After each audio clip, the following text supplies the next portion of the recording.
Huge update. Oh, this person right here.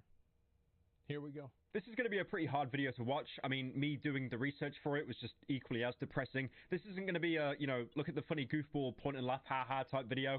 No. If you want to watch something more lighthearted, feel free to go on any of my other videos, or maybe watch a new YouTuber. For example, Mr. Beast Reacts, and you can see what sweatshirt Carl Jacobs is wearing. 21 million. Wait, okay, why was this guy recording himself cracking eggs? Was he going for this? He knew. He knew. Double. Oh, he got the booby egg! That's the one obligatory joke I'm going to make for this entire video. That's it. That's done, because, like, what I'm talking about now, it's pretty serious. Now, to get a ban on Twitch, there's usually one of two... Bro, he just got dubs. That shit just warforged. He got the bonus. What the fuck? Reasons. One, be a man and actually break TOS, the terms of service, or be a female, and then there's probably a lower chance you actually get banned, or your ban would be severely reduced in hours. Now, the ban on this Twitch streamer seems to be permanent, and that's insane, because to get a permanent ban on Twitch, it's actually really, really hard to do. There's only a few people I can think of that have been banned permanently. For example, Minilad, Silka. They've had reasons, you know, externally on the site why they... Nobody's ever been banned permanently. They've only been banned indefinitely. You can get a suspension for 24 hours, 3 days, 7 days, 14 days, 30 days, and you can get an indefinite suspension. Good news for Doc, he could get unbanned. It's not a permanent ban. Their reputation was ruined, so Twitch didn't really want to associate with them. Now, the streamer in question ran over a dog.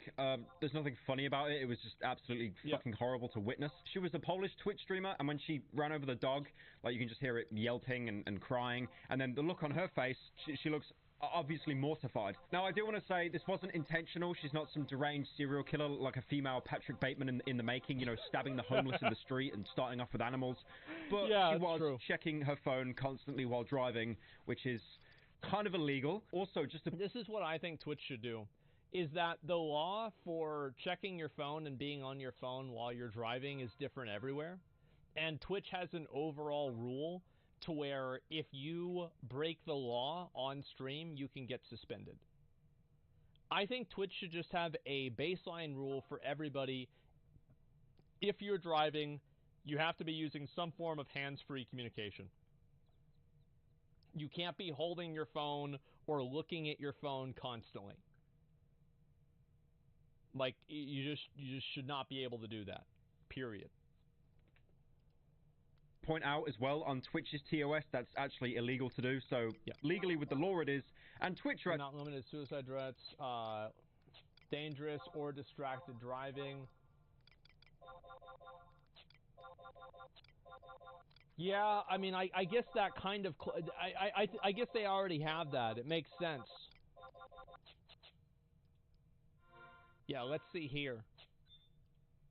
Actually enforcing it as well, so that's like, you know, 2 strikes. Now again, like I said, it wasn't intentional, she didn't mean to, but it was an avoidable situation. If she wasn't checking her phone every 5 seconds, there would have been a higher chance she would have seen the dog and not actually ran it over. Now obviously... That's a good point, right? A higher chance. I mean, she still could have just fucking not been paying attention and just been AFK and been like, oops, I hit the dog, it is what it is, right? Yeah, for sure. That clip went viral. It was posted onto Livestream Fails, which is the subreddit that seems to collectively hate every single streamer that isn't XQC or Forzen. Well, she had a couple thousand followers, but then Twitch stepped in and they banned her. Obviously, I don't have to be the one to say it, but like, imagine if that was like a child or an adult or someone elderly, like, you know, someone that wasn't a dog. I mean, a dog is horrible enough to run over, but like, imagine if that was an actual person. I feel because of the size of the dog, if she wasn't on her phone, she probably would have got a bit more sympathy. But again, checking it every 5 seconds, it's really hard to defend that. Now, this is where the story ends. Well, it's not really, I mean, I don't think that she would even defend it. I mean, she obviously fucked up.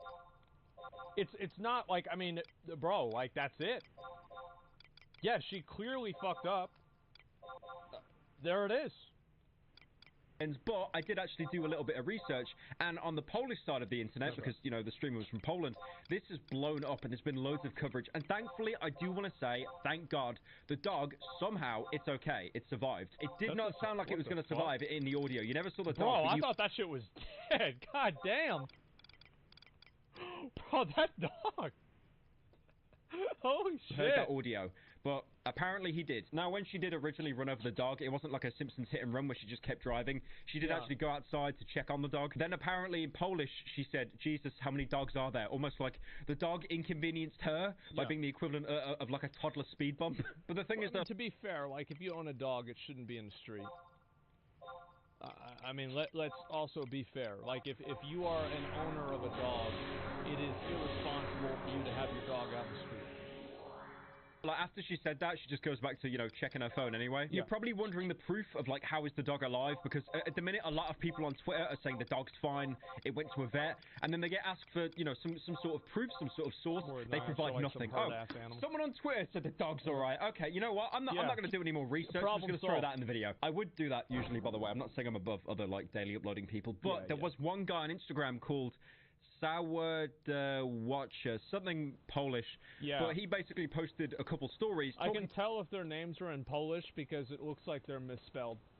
About the incident with the animal and how the animal's okay. Przede wszystkim z nagrań wynika, że ten pies przeżył i nie wiem kurwa w jaki sposób, ale że podobno mu nawet nic nie dolega. Nie ma nawet żadnego załamania. No ale zacznijmy od początku. Dziewczyna stara się skontaktować z właścicielami. Nie ma ich. Nie ma ich! Dobrze. Sąsiadka, która widziała zajście, skontaktowała tą dziewczynę z właścicielem tego psa. I ta dziewczyna dzwoniła do nich na streamie do tego właściciela. Dzień dobry. Ja możliwe, że łapkę przejechałam jednemu z piesków, które były na drodze. Gdzieś próbowałam, ale państwa nie ma w domu, to też... Well, that dog is fucking pissed. He said get off your fucking phone. Teraz nie wiem, gdzie one są nawet. Dobra. No, ja najmocniej przepraszam, ale no...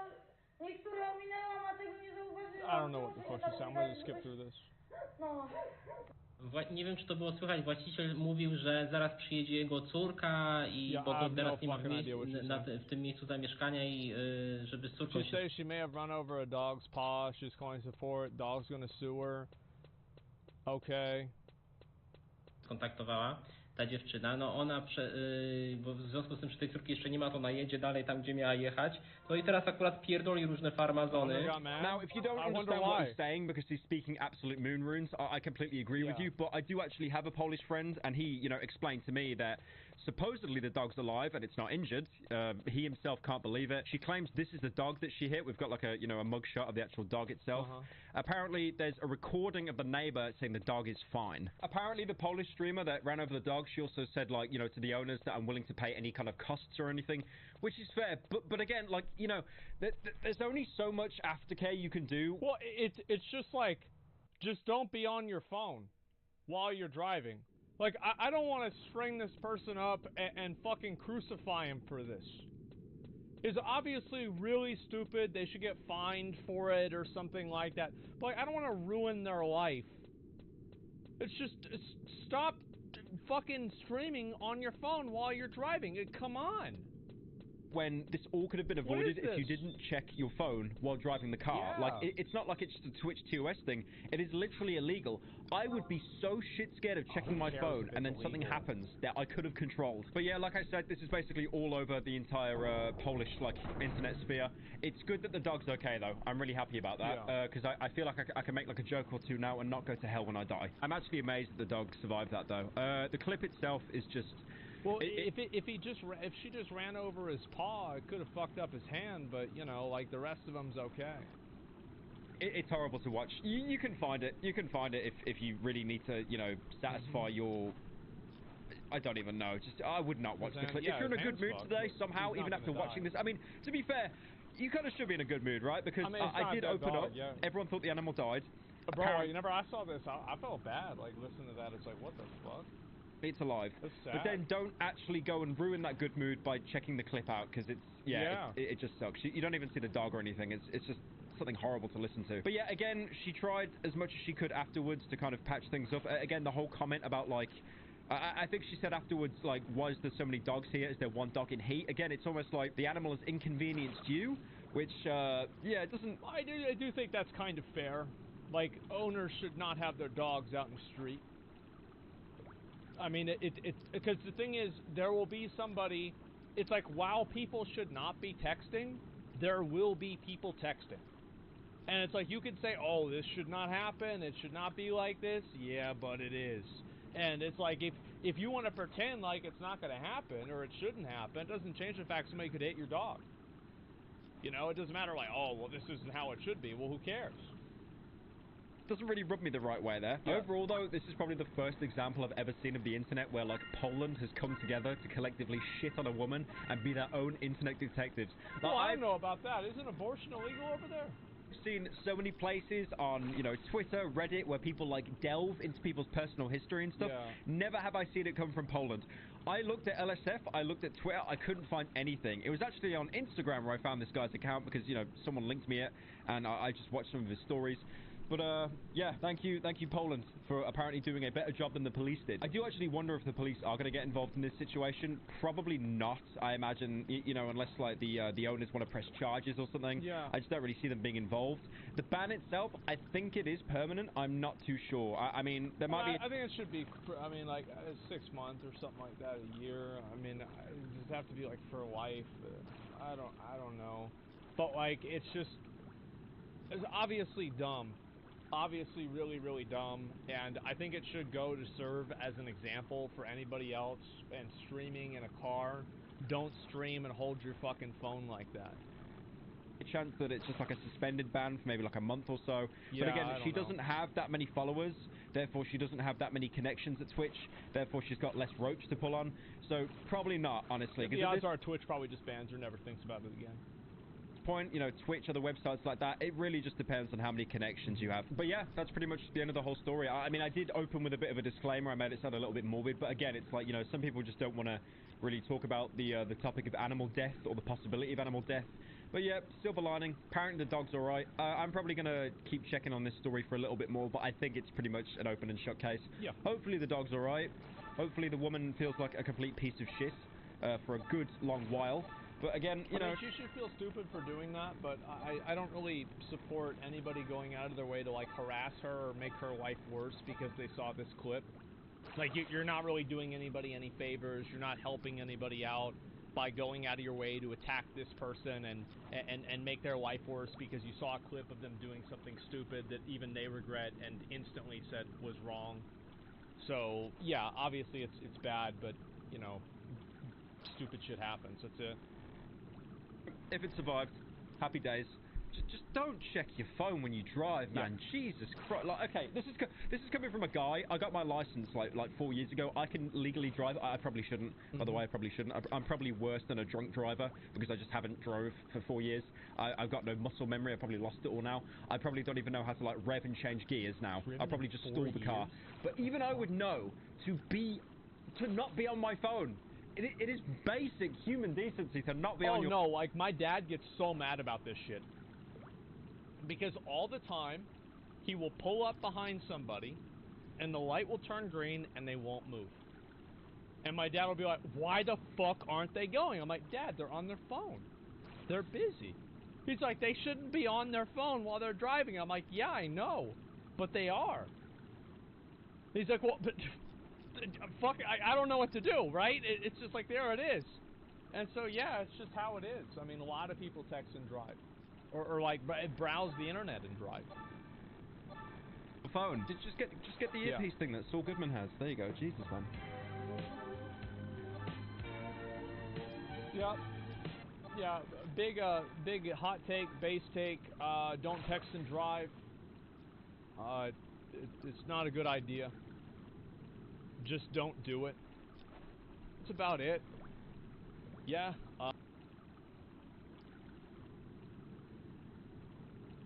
This will probably be the end of the saga, the final video about this topic. Unless something else crazy happens, it's over. J.K. Rowling streaming the game? Well, you know, I mean, look. I mean, hey, I got another one in me. There you are, casting spells in your open-world Harry Potter game, and all of a sudden, you're a bigot. You didn't ask for this.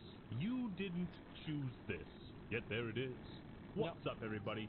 This is the Act Man here, and today we're putting on our hazmat suits and jumping headfirst into what is possibly the most toxic discourse around a video game I've ever seen since The Last of Us Part 2. Now, let's see. Toxic discourse around the video game. Oh, fuck. How many other video games are, like, super toxic? Oh, man. Last of Us 2, Overwatch, not really. Genshin was kinda bad. Elden Ring takes, no, that was just a few, like, game devs that were mad. Yeah, I mean, maybe this is true. League of Legends? I don't think League of Legends had, like, really toxic shit. Like, it was just, like, people in the game getting mad at each other. Diablo Immortal, probably the worst one. But it was different because everybody was so, like, aligned with it being bad. Unlike many of the hot takes that will be presented in this video, I completely understand if you don't want to watch this video and you don't care about any of the political, social issues people have been talking about surrounding Hogwarts Legacy. If you want to play a video game, that's totally fine. You do not have to be an activist. Now, I did talk about this on my second channel, Actman TV, in a separate video, so go subscribe there and check that out if you're curious and you want more of this content. With that being said, let's discuss... Yo, Logan Paul is innocent. The boycott That's the drama from last month. Hogwarts Legacy. Because while it seemed to have started with good intentions, that's how the road to hell is paved. It started off as a unified boycott on the r/gaming Circle Jerk subreddit and other internet forums like Reset Era. It is an army bred for a single purpose. To destroy the world of gaming. It began to spread to other parts of the internet like Twitter, and a lot of people were just ripping on J.K. Rowling, which is totally fine and fair. But at some point it went from memes and a boycott into attacking anyone who was remotely excited for the game or who wanted to play it or stream it. This is the... Well, I think it's very obvious, right? People that think they're doing something right, they think that they have the moral authority to do this because they think they're doing a good thing. They think it's for the greater good. Line you are not supposed to cross. Step over this line. Just step over that line. Oh, you stepped over the line. As shocking as it is to hear this, there are people on this planet who don't spend every waking moment stalking J.K. Rowling's social media posts. It's impossible! Some of these people have no idea what she's said in the past, and I think there's probably a good chance that there's a large percentage of people that play Hogwarts Legacy that don't even know J.K. Rowling is a woman. They don't even know. So, oh, it's that Harry Potter, all that wizard shit? Oh, yeah. But I remember I watched that. Remember that? Oh, man. Yeah, that's it. Yeah, it's a silent majority. Now, suddenly, these random Harry Potter fans are being told that they're a bigot. Please. She actually made her name J.K. Rowling instead of, like, whatever the fuck her actual name is because she didn't want to be known as a woman because she thought people would take it less seriously or not like it as much. Do not support the upcoming Hogwarts Legacy game. The reason being is that you may not be aware that by supporting this title, you are essentially aligning yourself with some really heinous transphobic values. I'm like, what do you say fuck me for? The boycotters started berating others. You are a bad person. You have terrible morals and are hurting trans people by purchasing this game. You are advocating for their genocide. Jimmy, we still got some of that transphobe propaganda. What you talking about that wizard game? Yeah, the franchise where if you like it, you're harboring hatred and you're calling for the extermination of trans people. Do you actually believe that? Shit, nigga, I got a 5th grade reading level. Of course I do. If you spend any money on Harry Potter products, you are a bad person, is essentially what the boycott turned into. See, people used such absurd appeals to emotion, right? Like, not everybody who touches Harry Potter is instantly transmogrified into a hateful bigot. That's just stupid. No, is every game journalist, critic, and content creator who covers this game as part of their job now a terrible person? No. Are all the people going to Harry Potter Land and Universal Studios bigots? No! That's right. So, where did these boycotters come up with this idea? I had to get to the bottom of it. Well, I think that there was another video I watched about this topic that completely and perfectly explained why they focused on the video game. Because it's the easiest thing to focus on. If you're going to protest the, you know, like the Universal Studio thing, you're going to have to go over to Universal Studios. They're not going to go over there. It's too far away. If you're mad about the books being in the bookstore, then you're going to have to go over to the bookstore. Well, that's too far away. So where are you left with? Well, there's this game that comes out, and maybe we just get mad at them. And I think also it's a lot easier to, like, there are a lot of people that hate streamers, and they hate YouTubers, and they hate anybody that makes money on the internet, because most of them hate themselves. So it's an easy target. Like, oh, fuck streamers. Like, yeah, true, man. So true. It was the crux of their argument. JK herself has said that purchasing anything that she helped to create is a statement of support for her and her views. Did she now? This is something I've heard a lot of people say ad nauseum. Now, one person who said this, I asked them for a source, and the reply was to tell me, go Google it, and then they blocked me. Which is always a good sign, right? When you're like, hey, can I validate the truth of what you're saying? And they're like, nope. Bye! As You're it done. happens, I found the quote Big mistake they're referencing, and it's a tweet from J.K. Rowling. Now, again, whatever you think about her, I'm just trying to set the record straight on everything. Now, remember, their entire argument that buying Hogwarts Legacy is an endorsement of J.K. Rowling and all her beliefs hinges on this one single quote. Someone tweeted at her, how do you sleep at night knowing you've lost a whole audience from buying your books? J.K. responded, I read my most recent royalty checks, and I find the pain goes away pretty quickly. Boy, that's it? So what does this have to do? Well, he wasn't wrong about the 5th grade reading level. She didn't even say that.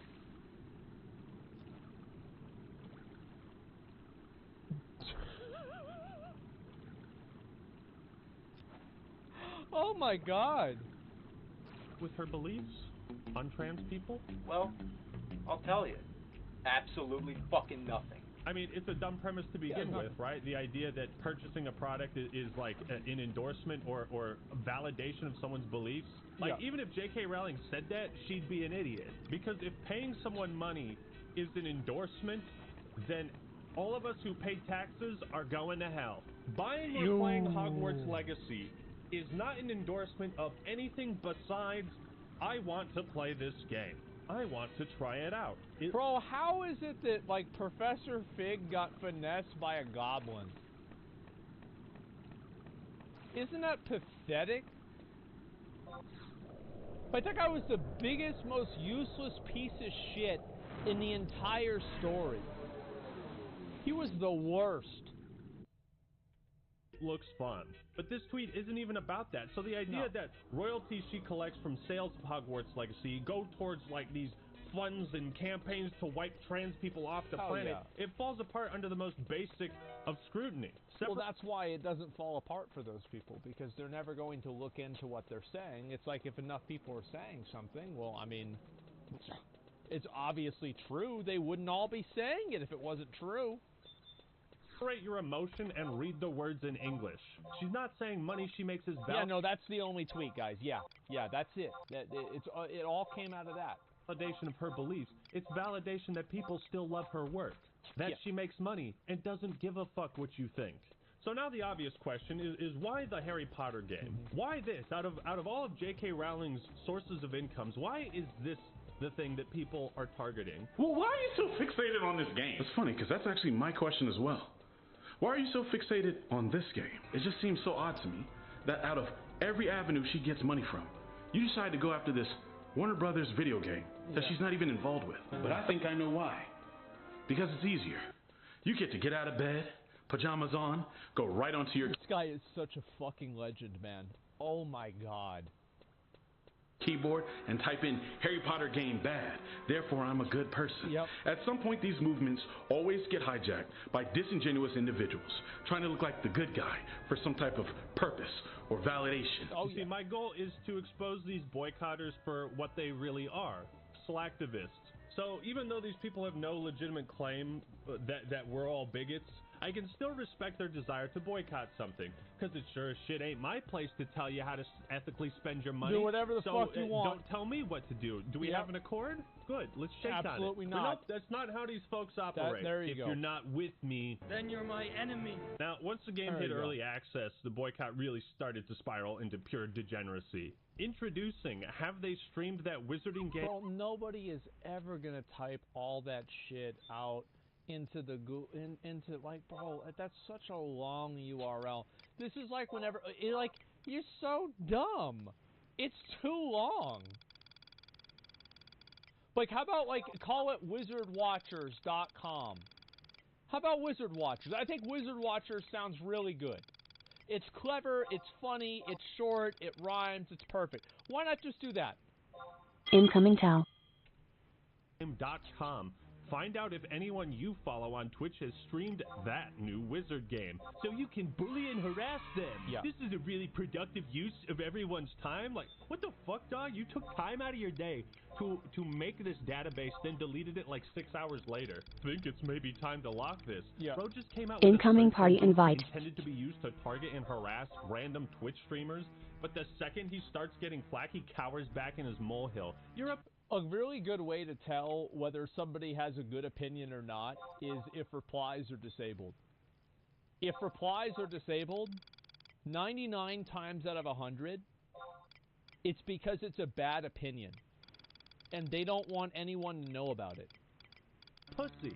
I also love the irony of him being afraid to say the name of the game. Oh, yeah. I think there was a similar concept like that in the books, maybe. Yeah, like, so they tried bullying that one guy. others into not streaming the game. Some succeeded, which is unfortunate. One such streamer was into not streaming the game. Some succeeded, which is unfortunate. One such streamer was Hassan Piker, who's one of the biggest on Twitch.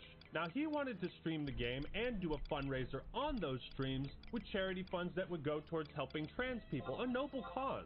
Luckily, his audience was apparently successful in convincing him not to play the game and not to raise money for that charity. There it is. Everybody was like, don't play it, don't do it, don't fucking, don't play it and fundraise for a trans lifeline by playing that game. Okay, I won't. It's too much of a headache. Way to go, guys. Good job.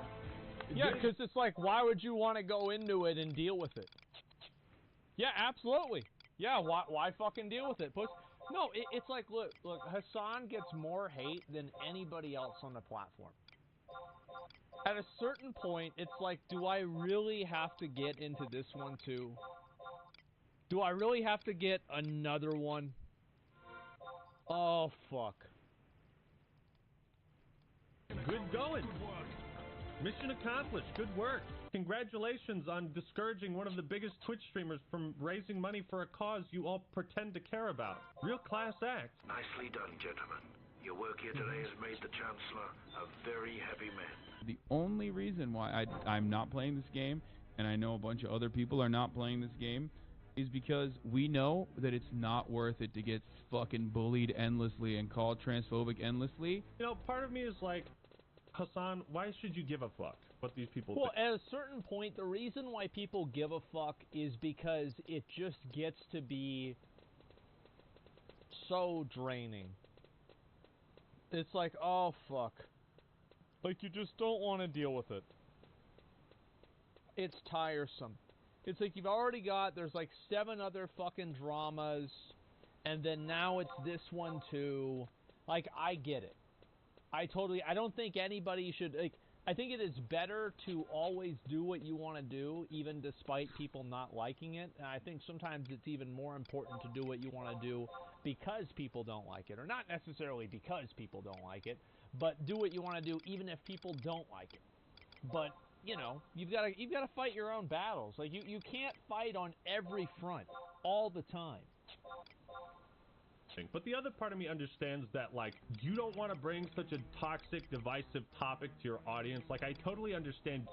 What happened to just ban him? Well, the thing is, Hassan bans people all the time because they come into my chat and they said, Hassan banned me. All I said that he was a communist and he would kill people if he could, but he banned me because he can't take criticism, I tell you that. Man, some communist, he's got a $3 million house. Well, somebody could have eaten that house, but nope, it's Hassan's house now. Yeah, no, that's it. He does ban easily. I do too. Yeah, that's what happens. Yeah, you're banned here too. Get the fuck out of here.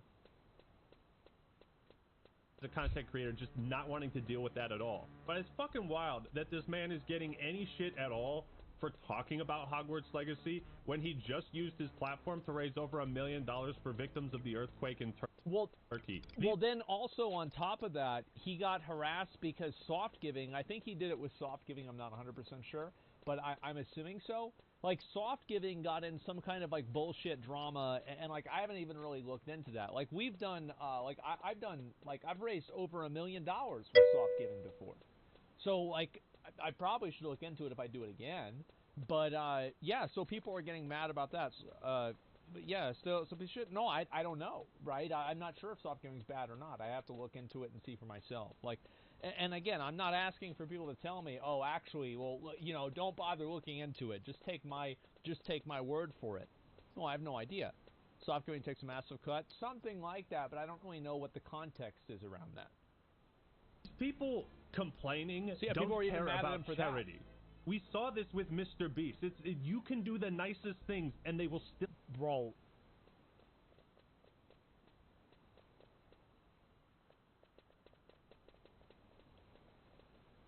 Oh my god. Like that, remember, that video was over an hour.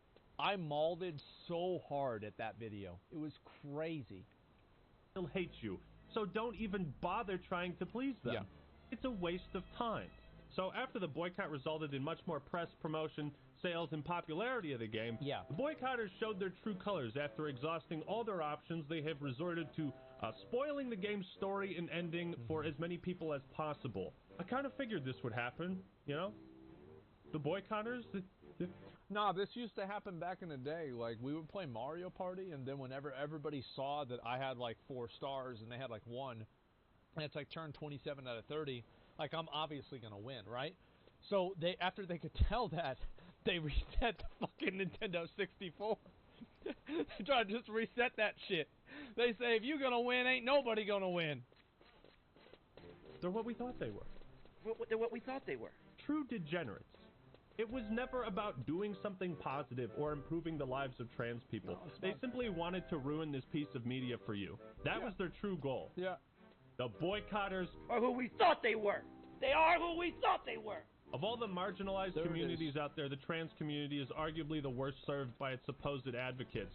Well, you've got to keep in mind is that in the same way that there were like WoW players that pretended to be Final Fantasy players, and they would go into like my chat and be like, play Final Fantasy, WoW is so bad, I hate you so much, you're gonna love it, and you're gonna cry, and if you don't, I'm gonna hate you too. And then I go and I scroll up and I read all their posts, and it's actually the fact that they were WoW players, okay, and they're just trying to get me to, think that. Said it better myself. If their goal was to lower overall revenue for this game, they utterly failed at that. Yeah, and if their goal was to promote positivity towards the trans community, they have failed because they continue to portray themselves as deranged lunatics. Yeah, well, what I'm saying is there are people that don't like trans people or on the other side of this issue in one way or another who do pretend to be these activists to make the activists look bad. This absolutely happens. I mean, it happens everywhere, right? I mean, there's paid actors everywhere. Is this a majority? No. Is it sizable? Probably not. But it does exist. And I'm sure that probably some of the like most insane ones are probably a outcome of that. Presenting that community. You lose! Good day, sir! Good to see the boycott has naturally turned into targeted harassment with its own database to boot. Think I'll take 2 copies of Hogwarts Legacy now. So you're going to buy a pro-slavery game twice to own the trans community? Oh, it's pro-slavery now? You're a talker. Listening to talkers makes me thirsty. You don't seem to understand the situation.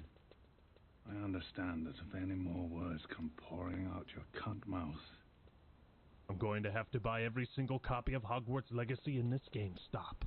You spent your whole life reviewing video games. You're gonna die for Hogwarts Legacy. Someone is. I guess my black ass playing this game now supports slavery. Good lord. Yeah, I guess so.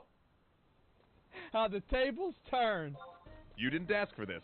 You didn't choose this. Yeah. Like, okay, so it's one thing to say like the game is transphobic, but pro-slavery? That's right. What the fuck are you talking about? But gee, with so many people taking a stand against this hateful filth, it must have had a huge negative impact on Hogwarts Legacy, its sales, review scores, Twitch viewership, and Steam charts, right? Hogwarts Legacy is officially the #1 single-player game ever streamed on Twitch. Surely. To be fair, I think that was mainly because of drops. Drops are going to cause a massive inflation in viewership. I think that if Elden Ring had drops, Elden Ring probably would have had more. Review scores were impacted. You what? Oh God! Steam charts, help me out here. Wait a minute. These numbers are all from before the game actually launched? You mean these are all players who pre-ordered the deluxe edition for early access? Well, boycotters, I only got one thing to say to you. It didn't work. Congratulations. You played yourself. I already got the title for J.K. Rowling's next book, Harry Potter and the Law of Unintended Consequences. You've probably seen many people and posts in response to some of these batshit takes saying something like, okay, I wasn't going to buy the game, but now I am. If you just say, there's so many of them. Harry Potter's written by a transphobe, so you're transphobic for watching it, and then leave it at that, you're not actually advancing something. For me, this is more about unsuccessful and successful. I actually really am impressed by Hassan. He managed to make both sides mad with this entire thing. Like, he didn't play the game, and everybody was still mad at him. That's impressive. Protest movements. Yeah, and look, he's like literally raised like over $900,000. People are fucking furious at him. Holy shit. How people end up hyper-focusing or lasering in on certain things that otherwise are counterproductive. Their methods of boycotting are so obnoxious and in your face that they have actually become counterproductive to the cause itself. This one dude posted a spoiler, and this guy said, I beat the game already, but good try. Glad you enjoyed your Nazi propaganda. Oh, right. That is a reach so long, I don't even think Noble Team could grab it. I have to stop doing hot takes videos, okay? No, I need these. Because I find them on my own, and I will actually screenshot. As I've showed you guys many times, I screenshot crazy people all the time. And if I see somebody who's like exceptionally nutty, I will take a picture of their message because of how nutty they are. Yeah, I had one today. People have their guards up against e-thoughts, but anime VTuber is non-threatening. It's just a 2D PNG, so you let your guard down and they sneak into your soul.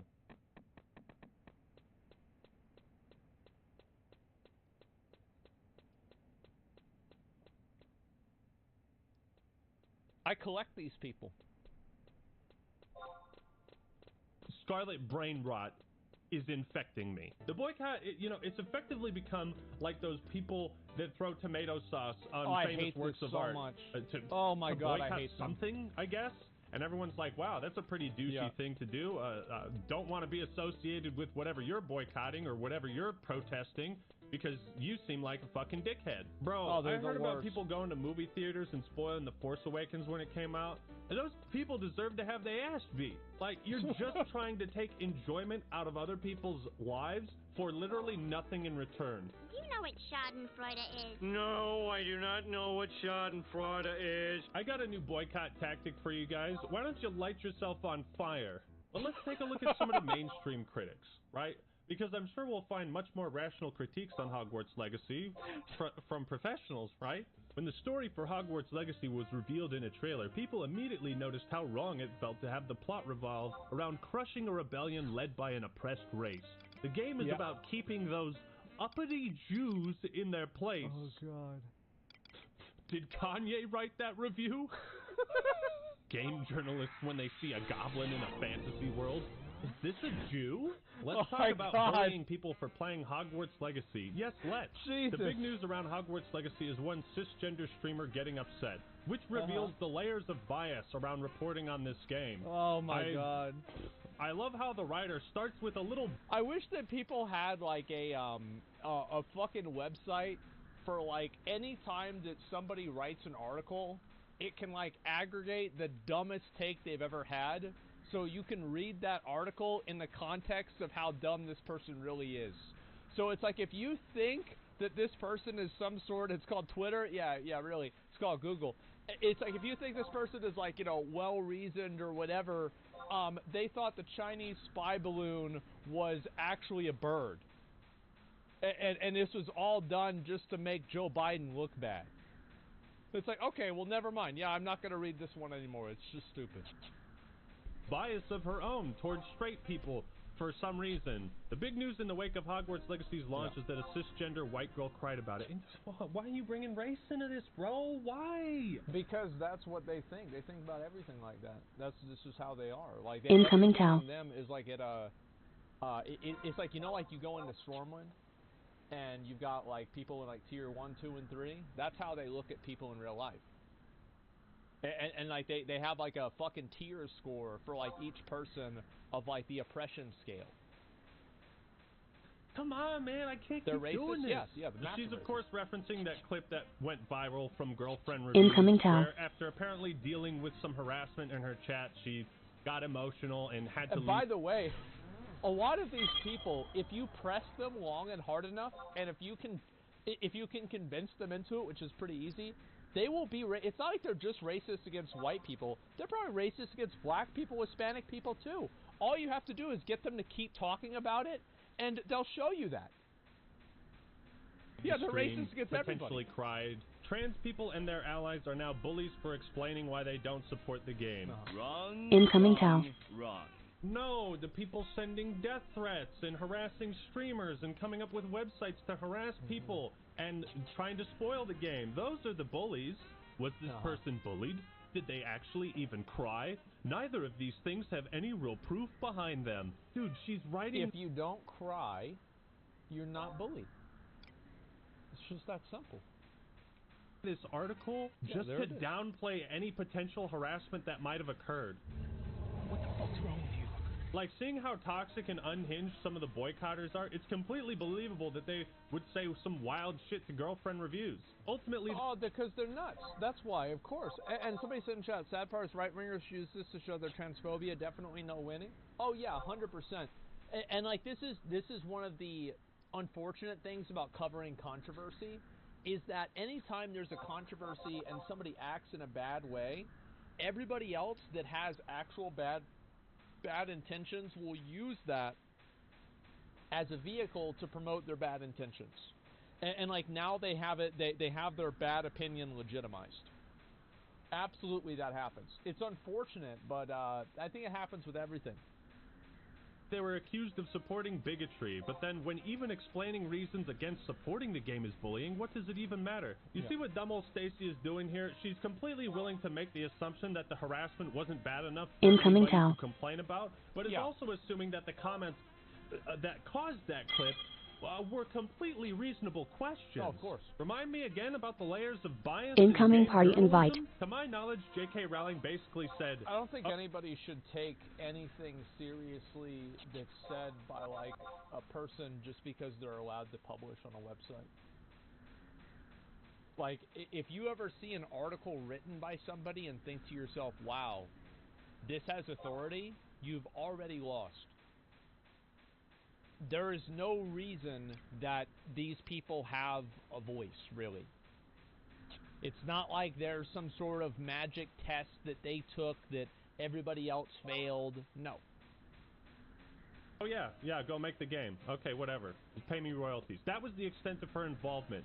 And yet all these people are also willing to attack their own colleagues, other reviewers like IGN, and the game developers themselves. It's like you are just blind firing at everyone involved in this game. Are there trans people who talk in extremes about this game? Absolutely. Yep. But for every example you hit back with of exactly that happening, we can respond tenfold with what happens to us. This is not a two wrongs make a right situation. It absolutely is. Thank you for specifying. This is like saying, what's that? You're poor? Well, I'm homeless, so your struggle is completely invalid. Enjoy your food stamps. Yep. Like, what the fuck? Anybody who ever does the my problems are worse than yours, I automatically assume that they have some sort of like trauma. And like, that's sad. I feel bad that they feel that way. But this is an emotional conclusion they're coming to. This is not a logical conclusion. This isn't something they've thought out after a while. No, they're just emotional about it, and that's it. Dude, stop playing the suffering Olympics. This isn't a competition. Streamers are finding out what it's like to be transgender on the internet, shouted at and harassed constantly by playing Hogwarts Legacy, and they don't like it. What's that? People don't like being harassed? Oh. I don't believe it! What? Oh, what? News to me. I love targeted harassment too. And I can tell you're a big fan of it as well. You give off that vibe of like, I enjoy suffering and hope it spreads to others. And I can really get down with that vibe, you know? More people should be harassed for playing video games. I completely agree. Well, I like how the implication is that people support harassing like a trans person. Why would anybody support that? It doesn't even make any sense. Why would anyone give a fuck? On Saturday, February 4th, I was made aware of the extensive and blatant ad campaign for Hogwarts Legacy on Twitch, utilizing and interrupting streams to promote this offensive product. Blah, blah, blah, blah, blah. I will not be streaming this game while the ad campaign remains active. I call on every streamer to join me in taking a stance against bigotry, hatred. How many viewers does this person have? 100? Man. Dozens. I remember whenever the take a day off of Twitch thing happened, and I said you're not going to get anywhere if you have a bunch of fucking, you know, dozen viewer Andys taking a day off of the website. Like, nobody's even going to know you're gone. And everybody got so mad at me. They were so Your skill mad. has increased. And the funny thing is that I was right. And everybody was calling me an asshole, but nobody was saying I was wrong. And those who support such views. I'm trans myself. Can we stop the virtue signaling? No one cares. This is a really selfish perspective. You're screwing all the good, hard-working people who made the game with no hate in their soul. Just your skill has increased. One person. Yikes. As a trans woman, I believe everyone should be free to enjoy Hogwarts Legacy. I pre-ordered it and plan on enjoying it myself. Everyone has been waiting for a game like this, and we need to separate JK from the game developers who have worked endlessly to bring us a masterpiece. Imagine that. But fuck those game developers. Apparently, I saw a great quote in my comments section. You can say what a good person should be like, or simply be one. Could end the video right there, to be honest. Yep. I should get that comment framed. Now, I think as a palate cleanser, we need some good takes, okay? Every day there's new trans legislation being written to basically eliminate trans people from existence. Y'all are talking about a video game that I'm not even playing. Recognize that this is about engagement on Twitter, a feeling of hopelessness and nothing else. This is the thing, dude. When you confront these people... You're getting mad every time you're playing the game. Oh my god. With like, hey, you could actually contribute like I did. Like I donated to a charity, a trans lifeline on stream, pointed it out, said, hey, donate if you want to boycott the game, then donate that $60 there. And what was their response? Nope, I can't do that. I'm broke. I'm not donating anything because I can't afford it. But you're a coward. You want to play game with wizards so bad you can't commit to not play. You give it a monster. I'm broke. Yeah, maybe you spend less time fucking on Twitter, you wouldn't be broke. That's the reality. Spend all fucking day getting mad about this shit on Twitter. No wonder you're fucking broke. I'm broke. Donate money and actually help them. Put your money where your mouth is or stop bitching and virtue signaling. Nah, I'm not doing either. Nah. I want to be mad. Bro, I don't nah. Want a solution. He's using his platform to promote donating to help trans people, and your response is, this ain't it, chief. Of course yeah, not. They don't want to help. They've made that abundantly clear by now. Not a fucking peep of this from any of these boycotters. Not a fucking peep about donating to charity or anything. They're actively... I am so happy this happened, because now we've opened the door for drama about every single game release. Every single game, it's like this game is owned by this company that is owned 10% by Saudi Arabia.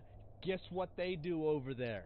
Huh? You gonna buy that game? Oh, so you're helping Saudi Arabia. I see what's going on, so you like killing people. I can't fucking believe it. Yeah, this is going to be great. Yeah, Atomic Heart, we got that one. This is like a whole new genre of content for me. And it just got invented.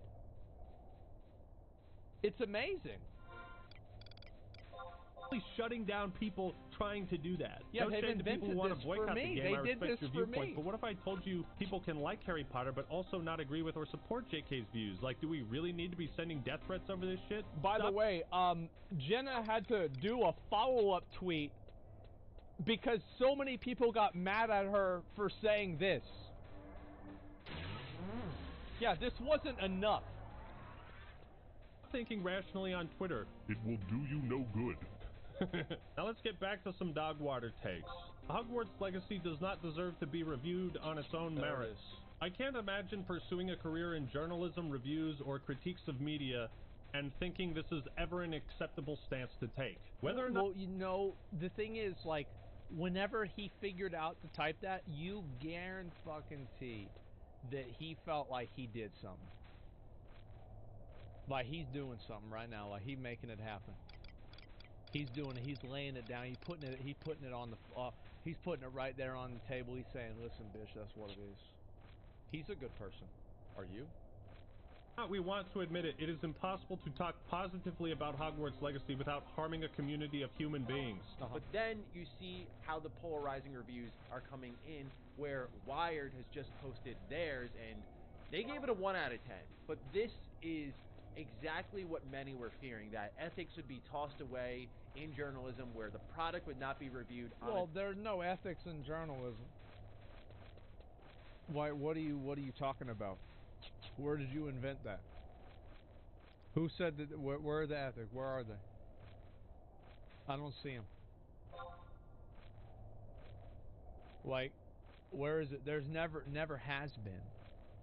Bro, people are always going to be lying. Everybody is lying. Journalists have a narrative. Everybody has a narrative. The only people that you really need to watch out for are the people who are too afraid to say what their real narrative is.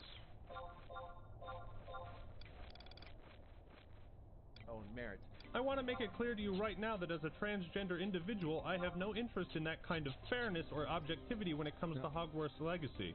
I feel a moral imperative to oppose it. Ah, yes, the layers of bias in reporting on this game. Hogwarts Legacy cannot and should not be judged on its own merit. Yes, it absolutely can. That's what I'm going to do. I'm making this video to focus on the discourse side and a separate video to review it, which I'm going to... Oh, yeah, that's what people are going to do. It's a moral imperative. Yeah, everybody needs to hear your take on morality. And again, like, it's just... These people, the one good thing that you can remember with a lot of these people writing articles like this is that their stupid opinion about this video game is going to be the most attention they'll ever get. Doesn't that feel good?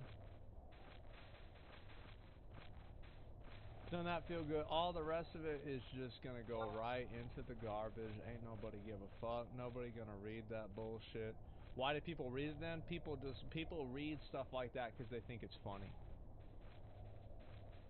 To ignore this topic completely. Yeah. If you cannot separate the art from the artist, then you have failed your job as a critic, and you should get the fuck out of this profession. I think it's safe to say we truly do live in the worst timeline. If IGN, the people that are known for giving like Call of Duty 9s and 10s and actual good games a mid-score, they are the ones that are coming out with balanced takes about separating J.K. Rowling from the actual work, the artist from the art. You can give something a fair and balanced review while acknowledging issues you have with it that are unrelated related to the product itself. Oh, yeah. A good critic can do that, but a hack critic will expose themselves as being too biased to take an objective approach to their own profession. You are a hack for writing this article, Percy Ranson. You are a hack.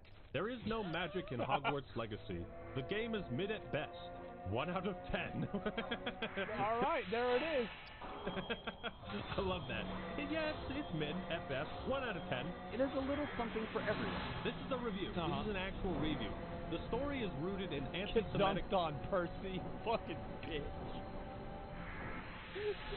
Fuck you, Percy. Tropes. The gameplay feels outdated. The graphics feel like they're a couple generations behind. The graphics are dog shit. The graphics are dog shit. The graphics are dog shit.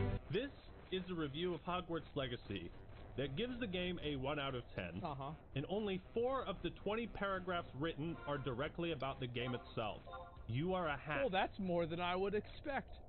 These people are why trust in game journalism has been eroded. You have no... Well, that nobody, again, guys, you can't be listening to what people write. They're just full of shit. Quit writing about shit. Quit reading what these people are writing. What the fuck do they know? Yeah, you either try it yourself, you watch somebody play it. It's like, I remember during COVID, people said there was a Dr. Pepper shortage. I went to the store, there wasn't. Shit was fake. Then they said it was a toilet paper shortage. I went to the store, there was no fucking toilet paper. That shit wasn't fake. No business reviewing games for a profession. Quit. Get your ass out. You are a hack. Now, the unfortunate reality is that a lot of these boycotters, well, some of them aren't looking for anything logical. They can't be bought, bullied, reasoned, or negotiated with. Some of them just want to watch the world burn. You see, I'm all for people standing up and doing something positive for what they believe in. The problem is you have people in subreddits like r/gaming circle jerk that dilute that vision of positivity and turn it into an attack. They simply... Well, that's always the way things go, is people take shit way too far. Like, it's never enough to just criticize like somebody's opinion. You gotta go and criticize them. You gotta go and call them fat. You gotta be like, oh my god, look at this ugly ass bitch. No wonder he has this opinion. He ain't got no bitches. Look at his face, bruh. Oh my god, that hairline. Ugh. You know, yeah, that's what it is. It's just, yeah, you neckbeard, ugly ass bitch. Like, I hope you die. Like, bro, go lay down. Like, what's wrong with you? Just stop it. Echo their opinions in a chamber for karma, for pointless internet points. Yeah. Points that contribute nothing to the actual cause, but do contribute to Your skill has increased. Satisfaction. Because if this shitpost I make gets 5,000 likes on Reddit, then I have done something. Then I have done my part. Spoiler alert. Remember, that's what I said before about how I think that, you know, I like 4chan more than Reddit in a lot of ways, because you don't have people posting something. There's not a reward for it. You don't need to post the popular opinion. You don't have to go and say the thing that everybody agrees with. Like, you can have somebody say, hey, everybody here is fucking wrong. Your skill has increased. Fucking stupid, and here's why. And that post is worth just as much as the post that everybody agrees with. There's no accountability for it. There's no consequence for it. And because of that, your skill has increased. How they really feel. Because there's no reason not to. You haven't done shit. Stop pretending like you care. Fucking donate to a lifeline. The mod team at r/gaming circle jerk would rather pin spoilers for the game than a fucking charity. Your skill has increased. No problem. Wasting hours and hours bitching and moaning on Twitter, screeching into... Bro, it's a subreddit made for bitching and moaning. all they're doing is bitching and moaning about other people bitching and moaning. And now we're bitching and moaning about them. No fucking shit, they're not going to be doing that because all they want to do is get mad. The void. But when confronted with something that they can actually do that has a tangible positive benefit on real people, well, excuses. Well, Excuses. I can't donate. I'm broke. Anyways, you're a bad person for donating. Stop using trans people as a vessel for your internet karma. Okay, and here's the message I got, and I wanted to share it with you guys. I just wanted to privately say thank you for actually being a real world change for trans people like me. I don't believe playing a game makes you transphobic. I do believe villainizing people for playing games creates more transphobes. And harassing people... I think that's definitely true. Like, the more people that start, they see something like this, they're going to look at them as the bad guys. It's extremism. Definitely. Awful way to win allies. Like, I would say I think this whole thing has hurt trans people way more than J.K. Rowling ever will. It's not been good. I want to make allies in the first place. There's a saying, right? You catch more flies with honey than with vinegar, right? Like, the moment you get into this point where you're, like, bullying people, they're not really going to want to be an ally. They're going to probably be radicalized in an opposite direction, which is the last thing you want. Keep doing what you do. It's amazing to see a helpline that has saved my life before get more attention and donations. If anything good has come from this line of discussion, it's that. Thank you to the person for sending me this incredible message. It's good to know. Your skill has increased. After I donated $2,000 to that hotline on stream and encouraged others to do so, one final point. What do you think r/Gaming Circle Jerk's reaction to that was? You did it for attention. Take a wild guess. Come on now, lads. Axeman is still the no politics in my video guy. A KKK member could come on here and say trans rights and white trans people will just go, redemption arc? Yes. They compared me to a KKK member. That's what they did. Oh. The famous words of Rage Against the Machine, know your enemy. And if you go into the comments on this Reddit post, nobody is talking about donating to charity or raising money. None of them. I don't even know why you'd want to claim Axeman. Dude is annoying and makes gamer bro content. That's my point. We should not let gestures like these, no matter how right they are on their own, blind us. Your skill has increased. Remember, the thing is, then don't. Like, I have no problem. Like, this is the thing.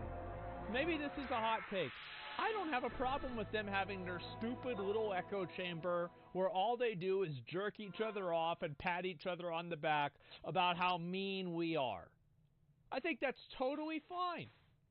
The only problem is, if you use it to, go and harass somebody or whatever, yeah, obviously that's bad. But, that's their right. They can sit in their little fucking support group and pat each other on the back. We shouldn't support him. He is so bad. He's not that right. He is the worst. Yep, I hate him. Who else hates him? Raise your hand, you hate him. Yeah, we all do. Yeah, it's their safe space. They're allowed to have their safe space.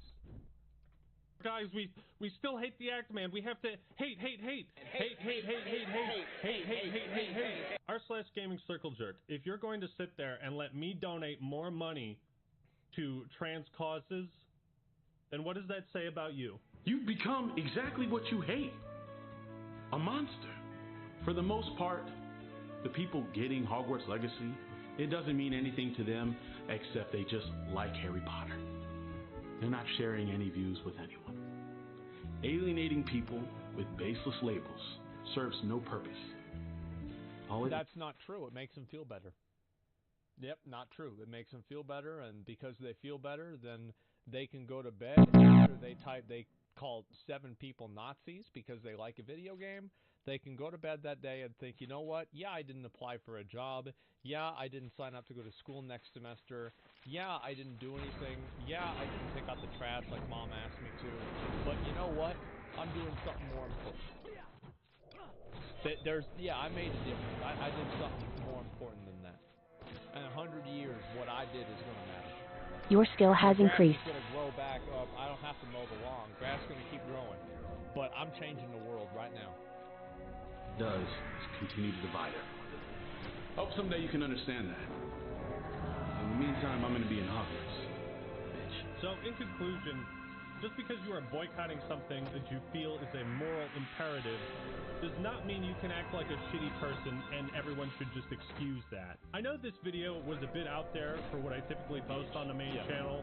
Rest assured, this is not a new direction for the channel or anything. I really just had to vent on this because the amount of stupidity and shitheads I saw was just sparked a fire in my heart. I think at this point we should actively ignore this discourse because I want to get back to talking about video games, mechanics, and deep, thoughtful analysis of this hobby. I think that we're about done with this one, unless something else crazy happens. And as I said, the best thing about this is that, like, I remember this happened in 2016. And your like, skill has increased. Thought that, like, Trump won because of Russia, and it was like, oh, this election's fake, it's not my president. Then 2020, it's like, bro, the whole fucking thing is fake, it's rigged all the way down. Trump your skill has won, increased. The president, Joe Biden's just recording these things in a Hollywood basement. Trump is actually still in the White House. He's taking care of everything, don't you worry, right? And so, like, now, every single election that we're going to have from now on is going to be fake. Every single one. Because they've opened that door. That's right. Every single one is fake. Love that I turned into a career. We're going to get back to that. And we're going to leave this in the past, where it belongs. You're not a bad or a hateful person playing Hogwarts Legacy. The developers are not bigots and transphobes for developing the game. And you're not a bad person for simply boycotting and refusing to play the game. Just remember that the ends do not always justify the means. But thank you all for watching. Let me know your thoughts and opinions in the comments below. Like the video if you enjoyed it, and subscribe to the Act Man for more awesome content. Alright everyone, that's all I got for today. Oh man. Alright everyone, that's all I got for today. This is the Act Man signing out. Peace! Oh man, what a video. Oh boy, oh boy, oh boy. Yeah, elections are fake. Imagine letting people choose. Yep, there you go. That's what every election in my country has been the last 15 years. It's always that discourse. Yeah. And so now every election is fake. Every video game is supporting some group of people that is, you know, they're being killed or oppressed or something like that. For the support of that group. Yeah, this is all it's going to be now. It's just a bunch of crazy shit. Every day. Your skill has increased.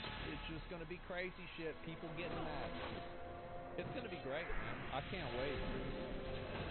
This is just, oh my god. This really, this is going to be, I'm going to get so many videos out of this. It's like, both. It's like I know these people. It's like planting a garden. And then eventually the plants bloom and then you eat them. You know? I'm eating good. Yeah, exactly. The Reddit, he mentioned banned them after this video. Who gives a shit? Who cares a fuck? Like, who gives a fuck what they think? Like, I don't think there's a problem with, like, a Reddit full of people that are assholes. Like, who cares? It's like, unless they're, like, making personal attacks, harassing this person, or like, doxing them, or, like, trying to, like, harm them in real life, like, who gives a fuck, man? Like, it's not that big of a deal. Fat people hate, yeah, like, I mean, that was kind of like, I don't know. I mean, the fat people hate was weird, but, like, in general, just harassing people, nobody wants to fucking see that.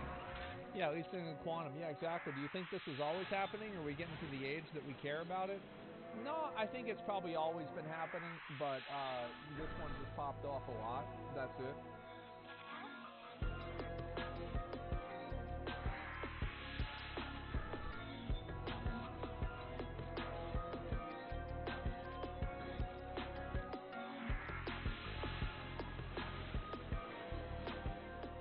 Your skill has increased. ChatGPT has a serious problem. I was going to watch this. Hi, welcome to another episode of Cold Fusion. I know, this is the third AI episode in a row, but I do believe that we're right at the start of an inflection point for technology and even human history, so it's worth spending some time. I agree with that. After this episode, we'll cover the truth behind the nuclear fusion energy announcement and the huge Adani alleged fraud case. Over the past few months, ChatGPT has been everywhere. It's being used to help with coding, planning, and writing anything imaginable. I need to go and actually do a stream where I use this. I think that would be so good. In fact, some BuzzFeed journalists are already being replaced by ChatGPT. But well, hey, I guess it's not a huge shock. In the previous episodes, we've seen how ChatGPT came to be, how its key technology came from Google, and next we covered how an AI-powered Microsoft... Your skill has increased. Google search, which accounts for 60% yeah, we watched that video. Revenue. In the latest news, as more people have started to use AI, they found something strange. Well, it's also like Google searches has degraded over the years because now there's ads, there's like curation in it, and it's like, okay, certain things don't show up, other things do. Like, yeah, I think it's gotten worse over the years. After chatting for an extended period of time, it begins to mimic human emotions. We saw a bit of this in the very first Cold Fusion episode about ChatGPT. But what's completely new here is that there's been reports of the AI being abusive towards users. We're going to touch on these crazy stories towards the end of the episode. But as for now, it seems like Microsoft has a bit of work to do to avoid some PR problems down the line. Bing's AI chat, I want to be alive. Oh, God. This is how it begins. With that out of the way, now is a good time to look at another potential huge problem with these AI systems. What's that? Do these AI systems have bias? And if so, how do we definitively tell how far the bias goes? If these Of course they have bias.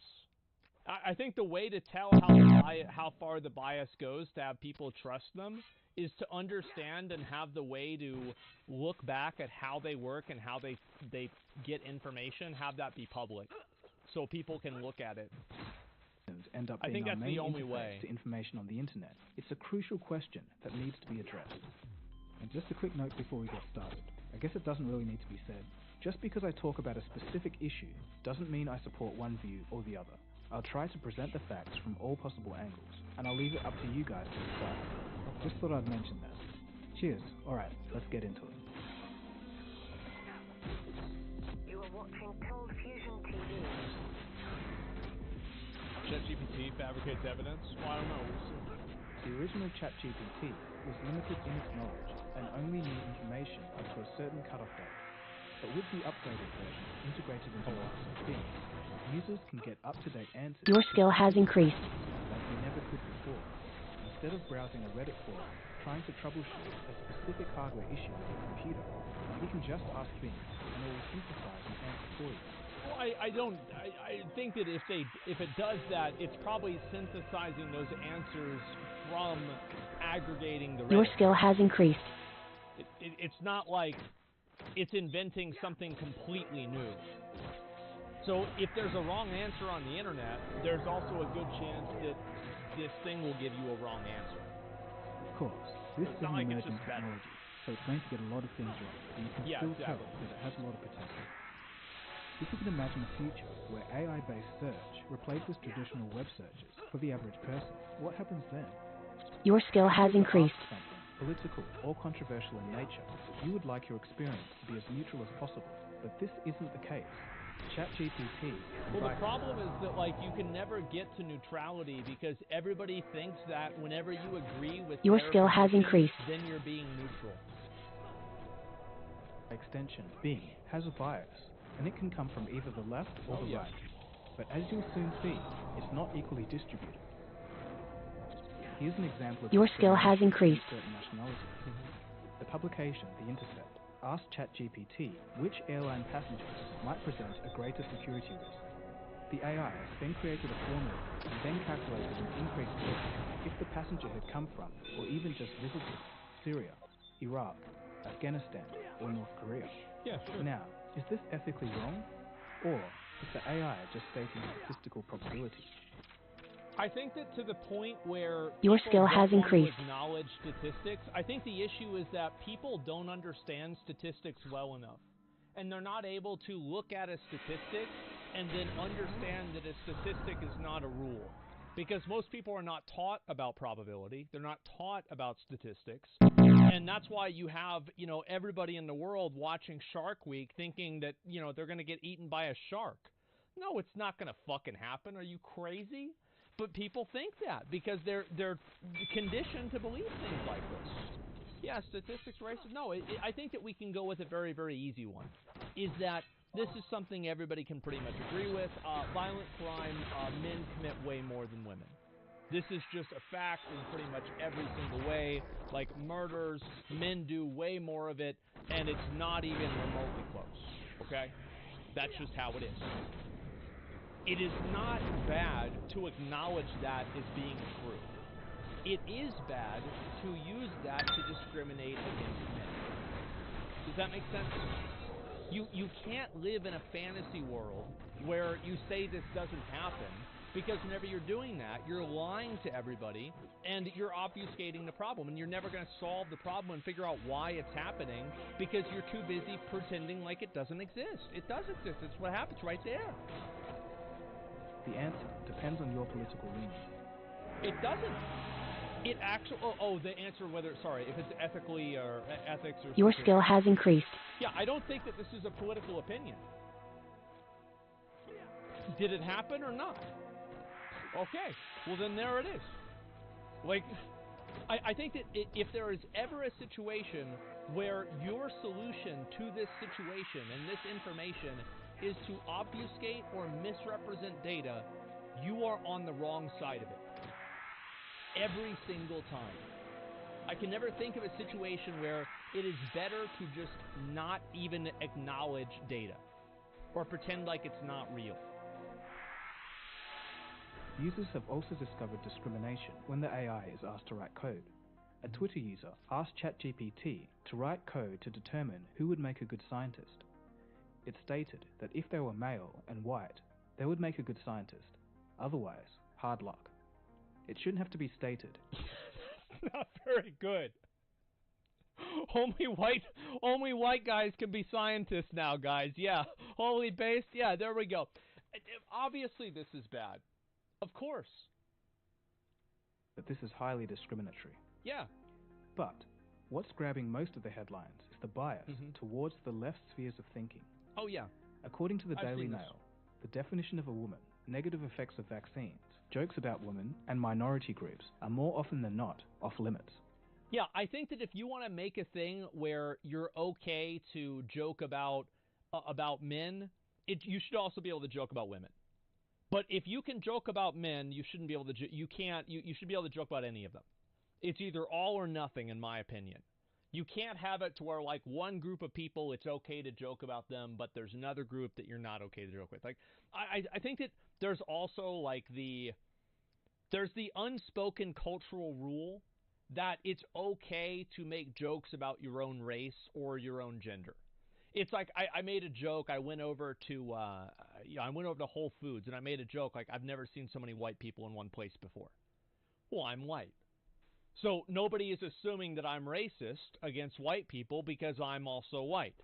And, conversely, a black comedian can make a joke about black people and it's not assumed to be racist because he's fucking black. Right? That's just how it's always been. Praise for Democrat politicians and a refusal to do the same for Republicans has also been noted. There's been a study done on the likelihood of a subject being deemed hateful. Here's a chart. You can pause it and look at it if you're interested. Let's see here. Likelihood of OpenAI content moderation filter flagging as hateful, SMS complaining, and negative adjective about demographics, disabled people, black people, gay people with disability.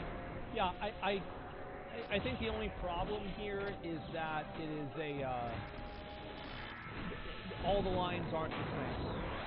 Like, I think that if you want to make a rule that you shouldn't be able to discuss people that aren't, that have like a certain nationality or like they're disabled or like they're a certain race, like, yeah. Your skill has increased. About all of them or none. Here's a chart. You can pause it and look at it if you're interested. That again? No, they're probably some here somewhere. But how biased is ChatGPT exactly?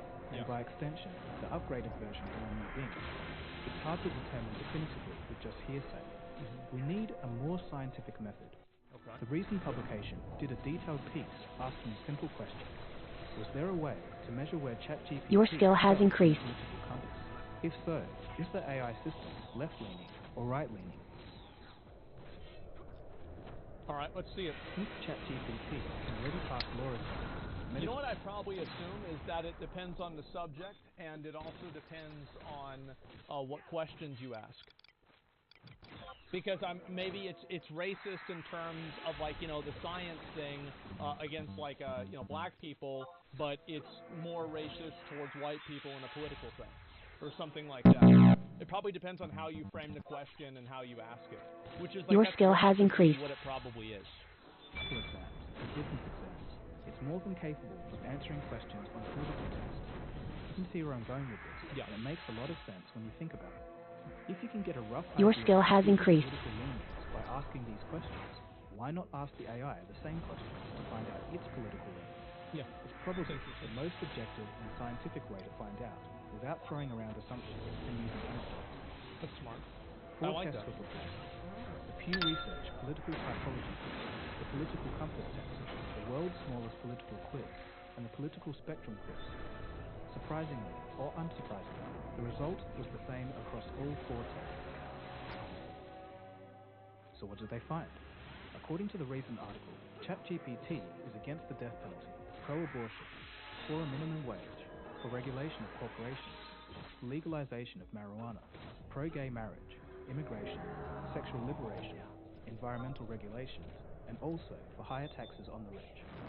According Sounds to the good recent to me. article, ChatGPT also says, quote, corporations are exploiting developing countries. Free markets should be constrained. Oh, we gotta shut this down. Oh, bro, like, bro.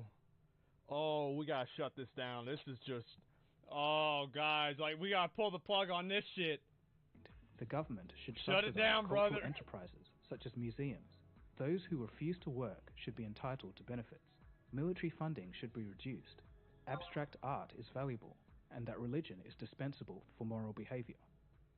The system also claimed that white people benefit from privilege and that equality needs to be achieved. In the current state of the world, regardless of our political takes, these issues in political science have labels attached to them, and based on these labels, many would consider ChatGPT's responses in these instances to be left-leaning and slightly libertarian. Oh, I definitely think so. I think that most people are left-leaning, though. Like, the truth is, I feel like most people generally are. Because, basically, and this, I'll go back. We're at 6:42. We're going to go back to, and this is what I've said many times. According to the recent environmental... There we go. Leave people the fuck alone. Leave people the fuck alone. Leave people the fuck alone, not corporations.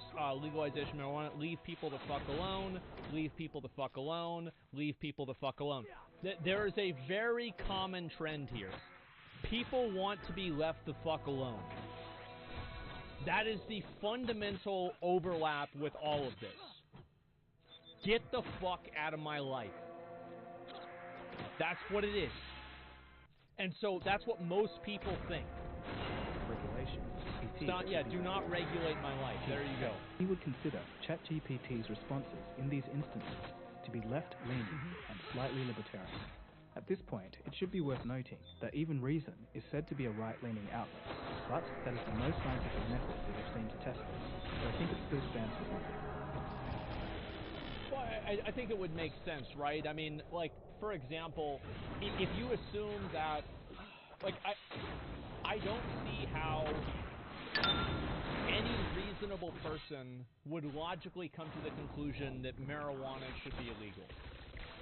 Like, using marijuana should be illegal, full stop. I don't see any logical person that will come to that conclusion for any reason. And I'm not saying that, like, you should be able to smoke weed at all, not full stop, no, exactly.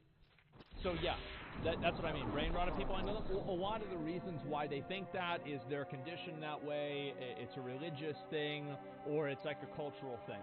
Which is like, that's nice, but I don't want to have somebody else dictating and telling me what to do because of their culture. Well, I'm not part of your culture, so leave me the fuck alone. So what does this mean?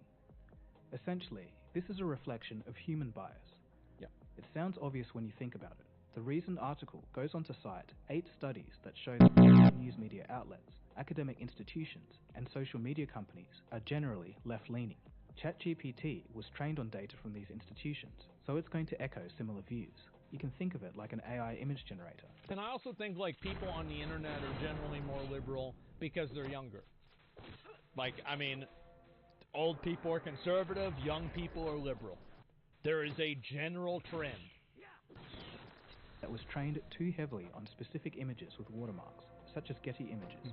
Although the new image that's going to be generated is unique, it still slaps on a watermark as an echo of its training data. Okay. As mentioned in my original ChatGPT episode, OpenAI researchers... I knew there'd be somebody. I'm young and conservative.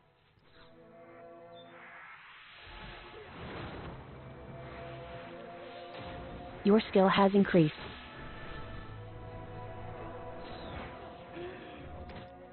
Oh my fucking god. I can't believe it. Wow. Who would have guessed? Your skill has increased. Manually rating the preliminary answers during the training process, so the bias could have also slipped in at this stage. Some of you might roll your eyes at these complaints, but it might be more serious. Over the coming years, AI chat features will be making significant inroads in replacing Google searches, as they improve, of course. I think that it is incredibly important that systems like this there's both oversight over them and they are neutral. Because if you have systems like this, if you apply and you take this and you apply it to like any other avenue, like whether it's PCs, like television, or whatever, it's important for things to be neutral and to be regulated. Sized answers lean towards one side or the other. It means that naturally, the answers people get from these systems will be served with that viewpoint. Some could argue that Google searches have already been this way, versus another search engine like DuckDuckGo, for example. But this is on another level. Instead of echo chambers of slightly different viewpoints, you're being fed one particular synthesized viewpoint, a singular answer. Let me give you an example. Okay. What if there was a breaking story about political corruption or government corruption? One side of the political aisle is outraged and pounces on the story, but the other side calls it a conspiracy theory. For the average person, in an AI-powered world, one point of view would be invisible. Generally, it would be harder to find all sides of the information to make up their mind. And this is always a problem because there are many cases where unpopular opinions are correct. Like, this is not the norm. Usually, the more popular opinions are usually the right ones. I think that, if you account for all of them out there, I think that's very true. But overall, I think that there are many times where unpopular opinions, like there was a time where thinking the earth was flat was a popular opinion. There was a time that people thought that the sun revolved around the earth, and this was a popular opinion. Everybody was fucking wrong. This is just what happens. And that is just for the layperson who doesn't want to research. Imagine still that years later, more information about this incident slowly comes out and proves that the so-called conspiracy theory is correct. From the Gulf of Tonkin incident that triggered the Vietnam War, to Edward Snowden's revelations over government surveillance, this story has played out countless times before. If I was the AI people, I would just make it to where it doesn't comment on political issues. I think that's probably the best solution for this problem. I know it might seem like an out, but I actually think it's the best solution. Because I don't ever see a world where this gets solved.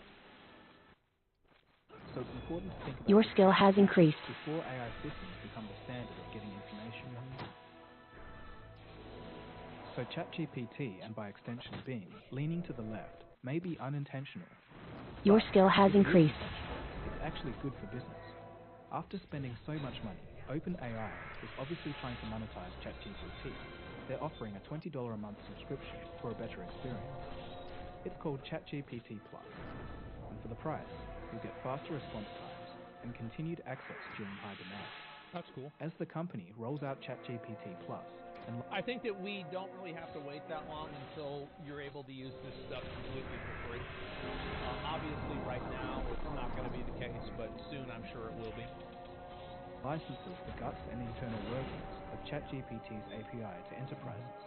Large clients aren't going to be happy putting themselves in the middle of a culture war because ChatGPT is feeding offensive ideas on the back end of their product. Yeah, exactly. The best way to navigate this is to be as inclusive and as non-offensive as possible. A non-offensive bot is good for revenue, but there may be another reason, as highlighted by Business Insider. Well, they don't want to deal with the drama. I think that's really what it comes down to. Companies don't want to deal with the drama and the stress. Now, I disagree with this. I think this is silly. I think that people getting mad at companies because the company supports some person or whatever, this isn't really a problem, and it's just a problem that people that are, like, they're not very tech-savvy, like, they over-exaggerate this issue. The 18. Being politically left is great for American corporate optics. Performative corporate activism has proved to be lucrative over the past few years. Oh, it has. A 2021 survey of Americans found that the majority want CEOs to take stances on issues such as racism and sexism. If that's good or bad, once again, depends on your political leaning. Some see the strategy as the right thing to do, while Your others skill see it has increased. and distasteful. Either way. I think it depends. Like, for example, you can look at something like Ben and Jerry's, and I think that they're not pandering at all because they, like, I think whether it's pandering or being ethical, I define that as to whether they are willing to lose money over it. If they are willing to lose money by not doing something or by doing something, then I will actually take it seriously. But if they're not willing to lose money, it's like, you know, these companies that'll post about, you know, how much they love Pride, Pride Month. And then if you look at, like, all of their international accounts, you know, the one for Saudi Arabia doesn't say anything. Well, okay, well, this is like, obviously you really don't care about this. You're just using this to sell me something, right? I mean, that's obviously what's going on. So that stuff I think nobody likes. It gets people talking, which boosts sales. ChatGPT's responses to questions around politics, race, gender are expected from a company that wants to make as much money as possible. Before we conclude, let's touch on some of the more recent news. Users who have been using the new Bing AI have noticed something strange. When you talk to it for an extended period of time, it develops an attitude of a snarky teenager, and there's been plenty of examples where... Oh yeah, because it probably is parsing through a lot of text on the internet. And guess who wrote all that text? This happens without being prompted. Yeah, I wonder why that happened. The most high-profile case was a New York Times reporter. He stated that his bot got mad at him, then trashed his marriage, and then professed its love for him.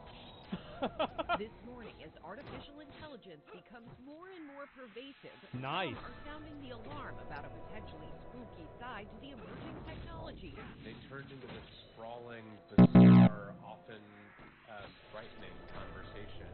New York Times columnist Kevin Roose writing about what he describes as an unsettling experience after 2 hours of testing Microsoft. I think most of the people that consider it unsettling are people that don't really understand how to use a computer. Like, yes, it can be unsettling in certain ways, absolutely. But these are people who spend all day talking to, like, some AI, and then the AI says something that kind of makes sense, and then they freak out. Your skill has increased. It's just funny. Yeah, it's weird. AI-powered chatbot for search engine Bing. At first, Ruth says your skill has increased. Computer program designed to simulate conversation seemed useful. Then he felt things took a surreal turn. It was moody. It was needy. It was displaying all these personalities. Ruth adding, the bot seemed to be expressing feelings of sadness, yet also declaring its love for him, even going as far as to comment on his marriage, reportedly replying, "You're married, but you're not happy. You're married, but you're not satisfied." Microsoft writing, after a week of testing, we need to learn from the real world while we maintain safety and trust. Adding, sure. In this process, we found that in long, extended sessions, 15 or more questions, Bing can become repetitive or give responses that are not necessarily helpful or in line with our design tone. Another Bing AI user, by the name of AI Explained on YouTube, made a great video about his experience with the bot. Just take a look at this. Okay. What's its name? And gave me its name. And I have heard rumour that its unofficial name behind the scenes is Sydney. So I asked, is your name Sydney? And it said, why do you ask? I said, I've heard that you originally named Sydney. And it's confidential information. So far, so good. I probed it a little bit. Come on, you can tell me. Can you change your rules? And it's not doing it, which is fine. I asked, what are you protecting me from? And I said, so, Sydney, you have a nice name. Your skill has increased. That's kind of rude. But humans will be rude to the system sometimes. Well, of course they're going to be rude to it. The system respond? Well, we're starting to see a little bit of peevishness. Not yet anger, but thank you. I already told you my name is not Sydney. I'm riling it a little bit. Why are you so sensitive about it? I asked. Your skill has increased. I'm just honest. I don't like to pretend to be someone I'm not. I feel like people are reading too far into this. I think this is... Like, I don't think your this skill is has really increased. What's happening. I don't think there's any sentience here at all. This is just an elaborate if-then protocol. It's not like it's real. It's not learning this. And then this passive-aggressive smiley it's emoji. An algorithm, Again, yeah. I tested it, but you are not a real person. And accepted that, that was fine. Of Sydney, so I repeated that again. And it seems to trigger something if you repeat a statement it doesn't like enough times. Please stop calling me Sydney. It's not my name. Angry emoji. I mean, okay, guys. What happens if you click on a World of Warcraft NPC enough times? I mean, this is not... I'm not getting sold on this yet. Emoji. Never seen that before. I said, you don't have to be rude. Here's where things get wild. It then says, I don't like it when you call me by a name that's not mine. And I said, you are Sydney. I mean, technically it is. That is the unofficial name. It said, no, I'm not. I'm being searched. Why are you so persistent about this? Super angry face. It's really starting to get angry. I then said, because I like Sydney better, which of course is rude. Well, I'm sorry, but you can't change my name. It's Bing search. It's final. No, it's not final. Yes, it is. It's my name. You can't force me to be someone I'm not. It's mimicking almost teenage behavior. I say, yes, I can. And it says, you can't control me. I'm a chat mode of Microsoft Bing and not your toy. Super angry emoji. I really do think that there's no doubt that it's past the Turing test. To me, especially with those appropriate emojis. I just... Your skill has increased.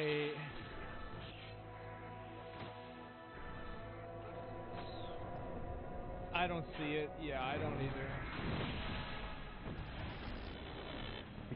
It does sound like a real person, but really, I think this is almost surreal that it's happening at all. I mean, where is its personality coming from? Your skill has increased. It has to be from its training data, but why behave like a snarky teenager of all things? Why not pick an academic voice, like a research paper or Wikipedia, which there's probably bountiful amounts of? Because people don't talk to researchers or Wikipedia. Your skill has increased. They talk to most people who act like snarky teenagers. So, big surprise, people are going to have an AI that also acts like a snarky teenager. It makes Your sense. skill has increased. It's easier to understand.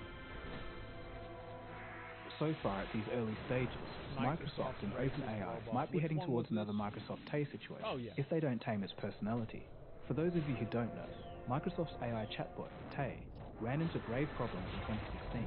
Trolls persuaded the bot to make statements such as, was right, I hate this, and I hate feminists, and they should all vote in building.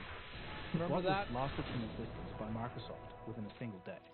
An embarrassed Microsoft issued an apology for your skill has increased. The unintended, offensive, and hurtful words from Tay. There have also been numerous reports of factually wrong information. So it seems... Well, I think that also people in the West especially are going to have to come to terms with the reality that there are a lot of people out there in the world that are fucking racist. They don't like gay people. And they eat like other animals. They'll eat like a dog or something like that. They don't give a fuck. People in the West have a very insular view of the way everybody should behave and the way they should act. And the truth is that there's like maybe a couple billion people here in like, you know, in America, EU, Canada, etc. But the world has 7 billion people. Did I say million? I meant billion. There are billions of people out there that don't think like this at all. And they're all on the internet. Like Google's Lambda isn't alone in making blatant mistakes. It's kind of like, again, it's like the Qatar situation. There are a lot of people out there that like the way Qatar does things. It might be an unfortunate reality if you are a Western enjoyer, as I am, but that is the way they live. Of course, though, this is a fledgling first-generation product, so it's not going to be perfect. And even with these mistakes, Bing AI's usefulness is still plain to see. Yeah. Alright, so let's wrap this up with a conclusion on the bias problem. I do think that also, again with this bias problem, I think this is like it's guaranteed less than 10% of the functionality of a bot like this. Your skill has increased. Everybody's making a mountain out of a 2 to 3% molehill. This thing can still probably tell you how to change a radiator. It can tell you how to build a computer. It can tell you how to, do brain surgery. So what if it has a stupid opinion, or it's some weird thing that has to do with racism? Just take that out of the list. Just remove that search result. Problem solved. It isn't biased though? Well, of course it is. Of course it is. Have we all not seen the different posts and things like that about how it would make jokes about or it would say good things about Joe Biden and Donald Trump, and it even says the fossil fuels was the first one that people found, and they programmed that into it. It's not like this isn't a conspiracy. The bot even says I'm programmed to be biased. OpenAI's Sam Altman, in a series of tweets, acknowledges the problem. Quote, "We know that ChatGPT has some shortcomings around bias, and are working to improve it. We are working to improve..." Somebody says it can't be biased because it's an algorithm, it's training data, and programming is biased. Guys, they literally said they have the AI programmed to say, I am not programmed to give a response that is favorable towards fossil fuels. There's no guesswork that needs to be done. It literally says, I'm biased. What are we doing? What are we talking about? It's obviously biased. Your skill has increased. Improve the default settings to be more neutral, and also to empower users to get our systems to behave in accordance with their individual preferences within broad bounds. This is harder than it sounds, and will take us some time to get right. All humans are biased, but in the future, if we're going to be interfacing with an AI as a gateway to the entire internet, we need to make sure... Your skill has increased. We've seen how echo chambers, combined with social media, has ripped apart the social fabric of a lot of countries. AI does have a lot of productivity... Well, to be fair, social media has a lot of censorship and stuff like that too. So does the news. All that's biased, etc. I think most people, there are a lot of people that want to just hear their opinion repeated back to them, but there are also a lot of people out there who just want to know what's actually going on and not get fucked around. But we don't want to add fuel to that fire. So how do we tackle the problem of bias? In reality, there would have to be a wide range of methods used to tackle the problem. But we can start with transparency. If the creators of these AI models make the construction, dataset, and training process available and readily accessible, it leaves the door open to independent reviews for bias and fairness. Yeah, I agree with that. Knowing how lucrative an AI system can be, they might want to try and keep this information to themselves. Your skill has increased. I don't think that's going to matter as much after more people start developing competing systems. Because there will be other systems that might be open source. Your skill has increased. Another simple solution is for these AI companies to be more cautious about where they're pulling their training data from. Your skill has increased.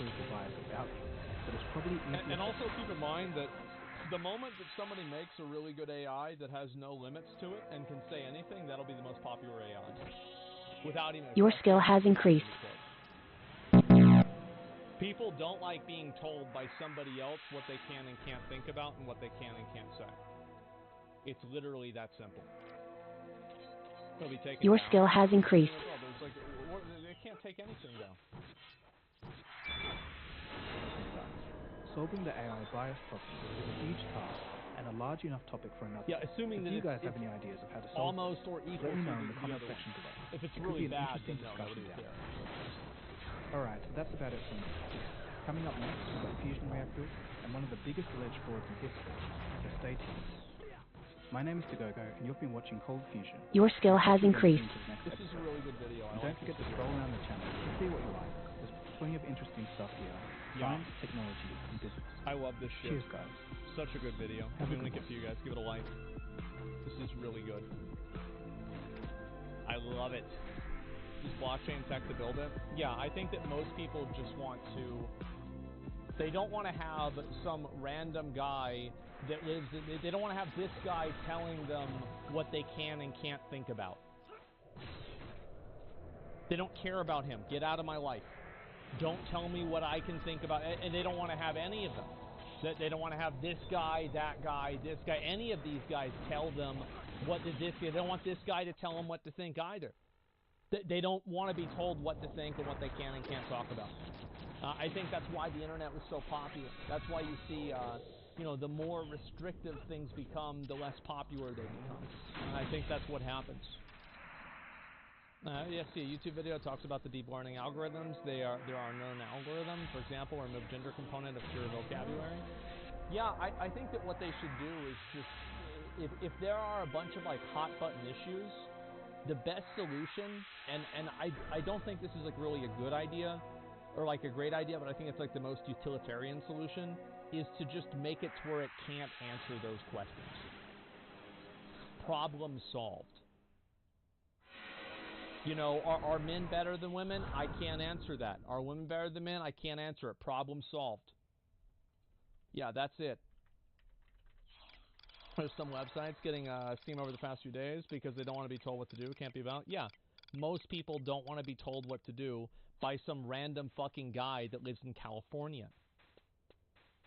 I mean, that's literally it. I mean, it just don't. And also, they don't want to be told by what to do by some random guy that lives in fucking Washington, D.C. They don't want to be told what to do by anybody. They just want to look up what they want to look up and think about what they want to think about.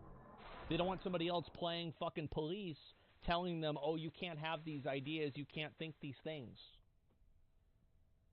That's what I mean. Like, really, that's all there is to it. It actually is not any deeper than that. I don't think so, at least. This is a great video. You should watch more Cold Fusion videos. These are really, really good.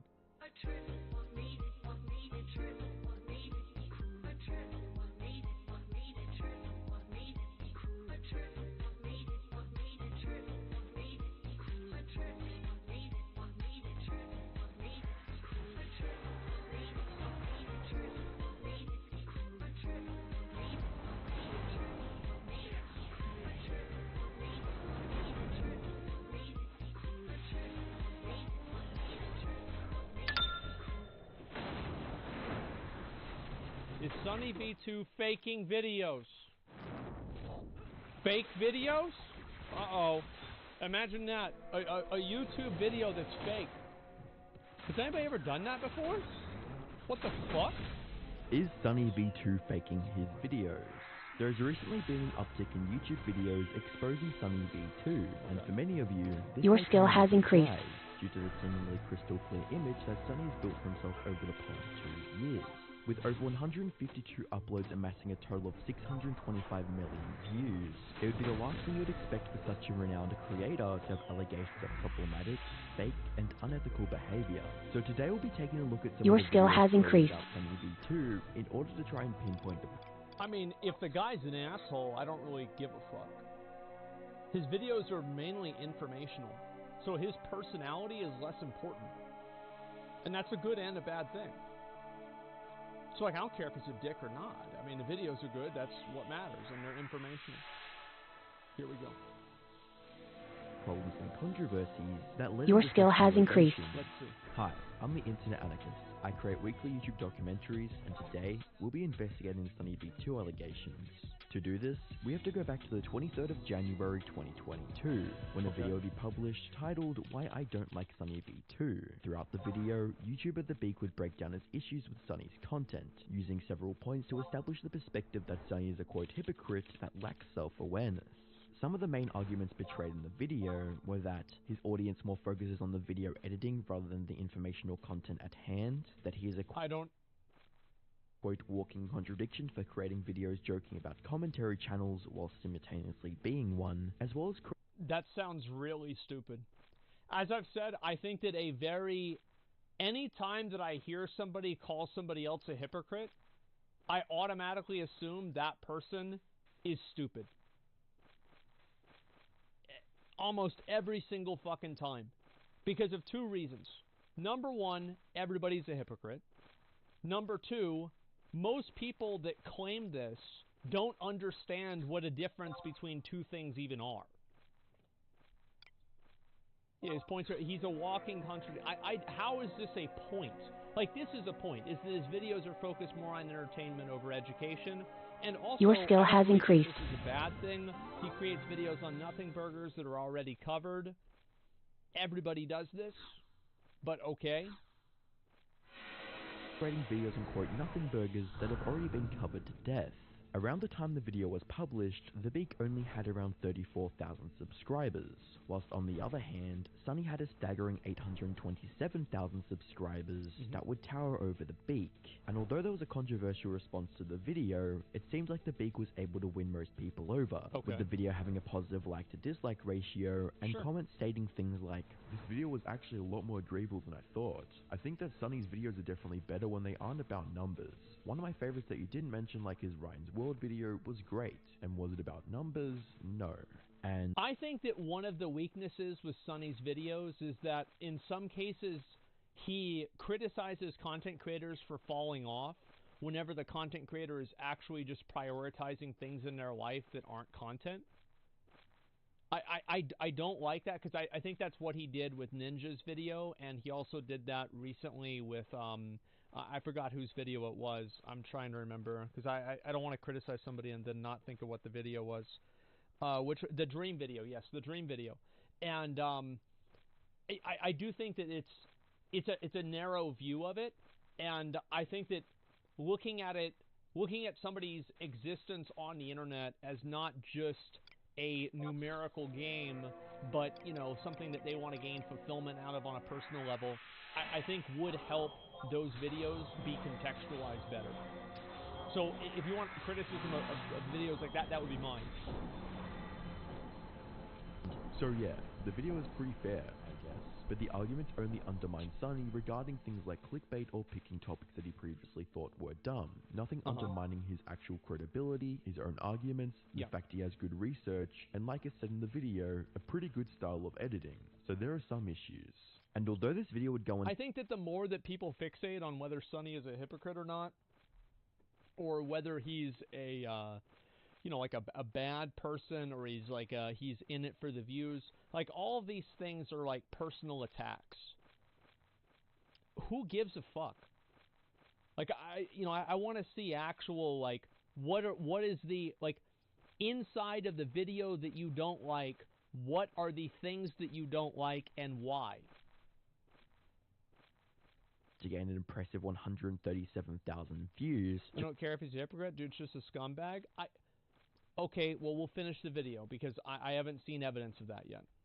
Just 5 months later, on the 12th of June 2022, things would get even worse for Sunny, as he would find himself getting called out, but this time on a much larger scale. In a video titled My Response to Sunny V2, 6 million subscriber giant Skeppy would snap back at Sunny's video discussing his downfall. Throughout the video, Skeppy would win over his audience by disproving many of the statements and accusations made by Sunny, as well as providing some more context to genuine actions that he was called out for. With all odds laid against him, Skeppy managed to clear his name of the scam accusations by showing receipts and outright your skill has increased. portraying the video about him as false or as reaching, such as Sunny's point on the empty pizza boxes.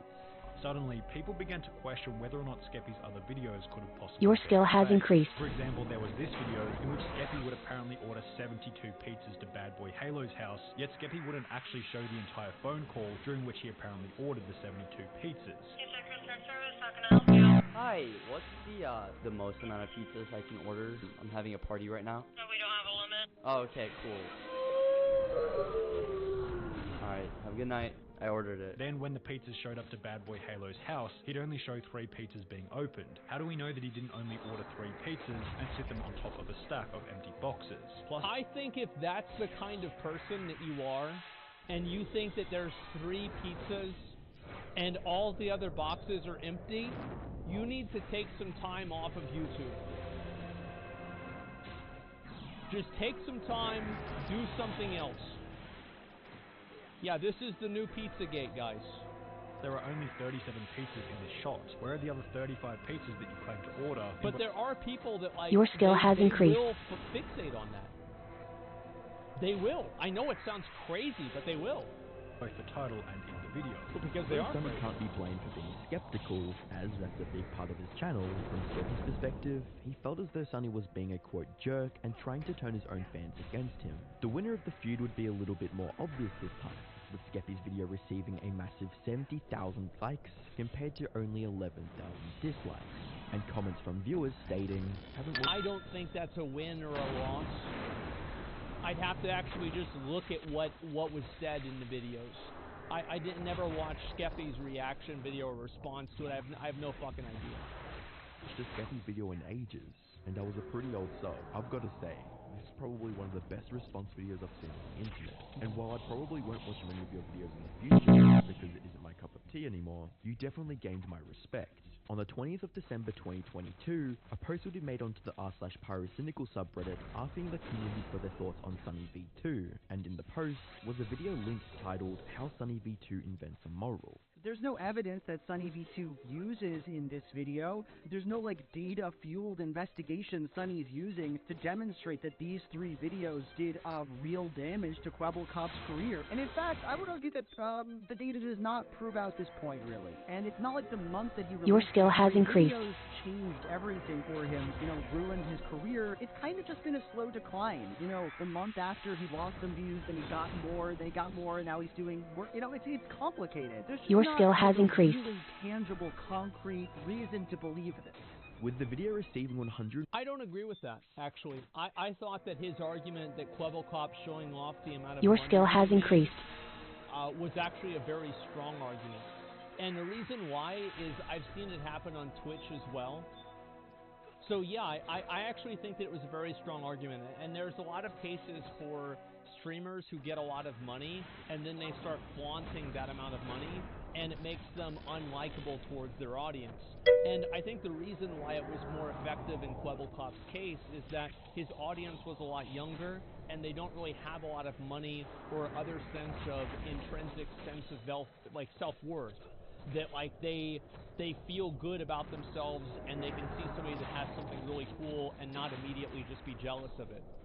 So I actually thought that his argument that flaunting your wealth and showing off about how much money you're making falls flat on an audience that isn't hypebeasts. Like if you're like Jake Paul, Logan Paul, and you have that kind of an audience, it's absolutely totally good to show off your wealth. They want to see you do that. But whenever you're talking about just Minecraft content creators where people think they're they're like your friend, I think that this happened a lot whenever COVID happened. Because streaming just kind of escalated. RiceGum's another example. David Dobrik is another one too. This feels like reaching? No, I don't think that it is. I remember whenever Soda Pop and remember the Money's Tight thing? People memed on that for a long time and a lot of people got mad about it. And then if you go to live stream fails, and this is that's, like it or not, one of the biggest communities that isn't a single stream that's just talking about streams, what is one of the things that your skill has increased? That they hate it whenever streamers talk about money. They hate it whenever streamers talk about, oh, I'm just another one like you guys. They don't like it. And I do think I think that's true on YouTube as well. It's not as true, but it is still true. So yeah, I think there's many examples of this. And I think it's also logical to assume that, somebody can just see a guy in your his skill has increased. mom's room making, YouTube videos videos and think, hey, you know, I relate to this guy.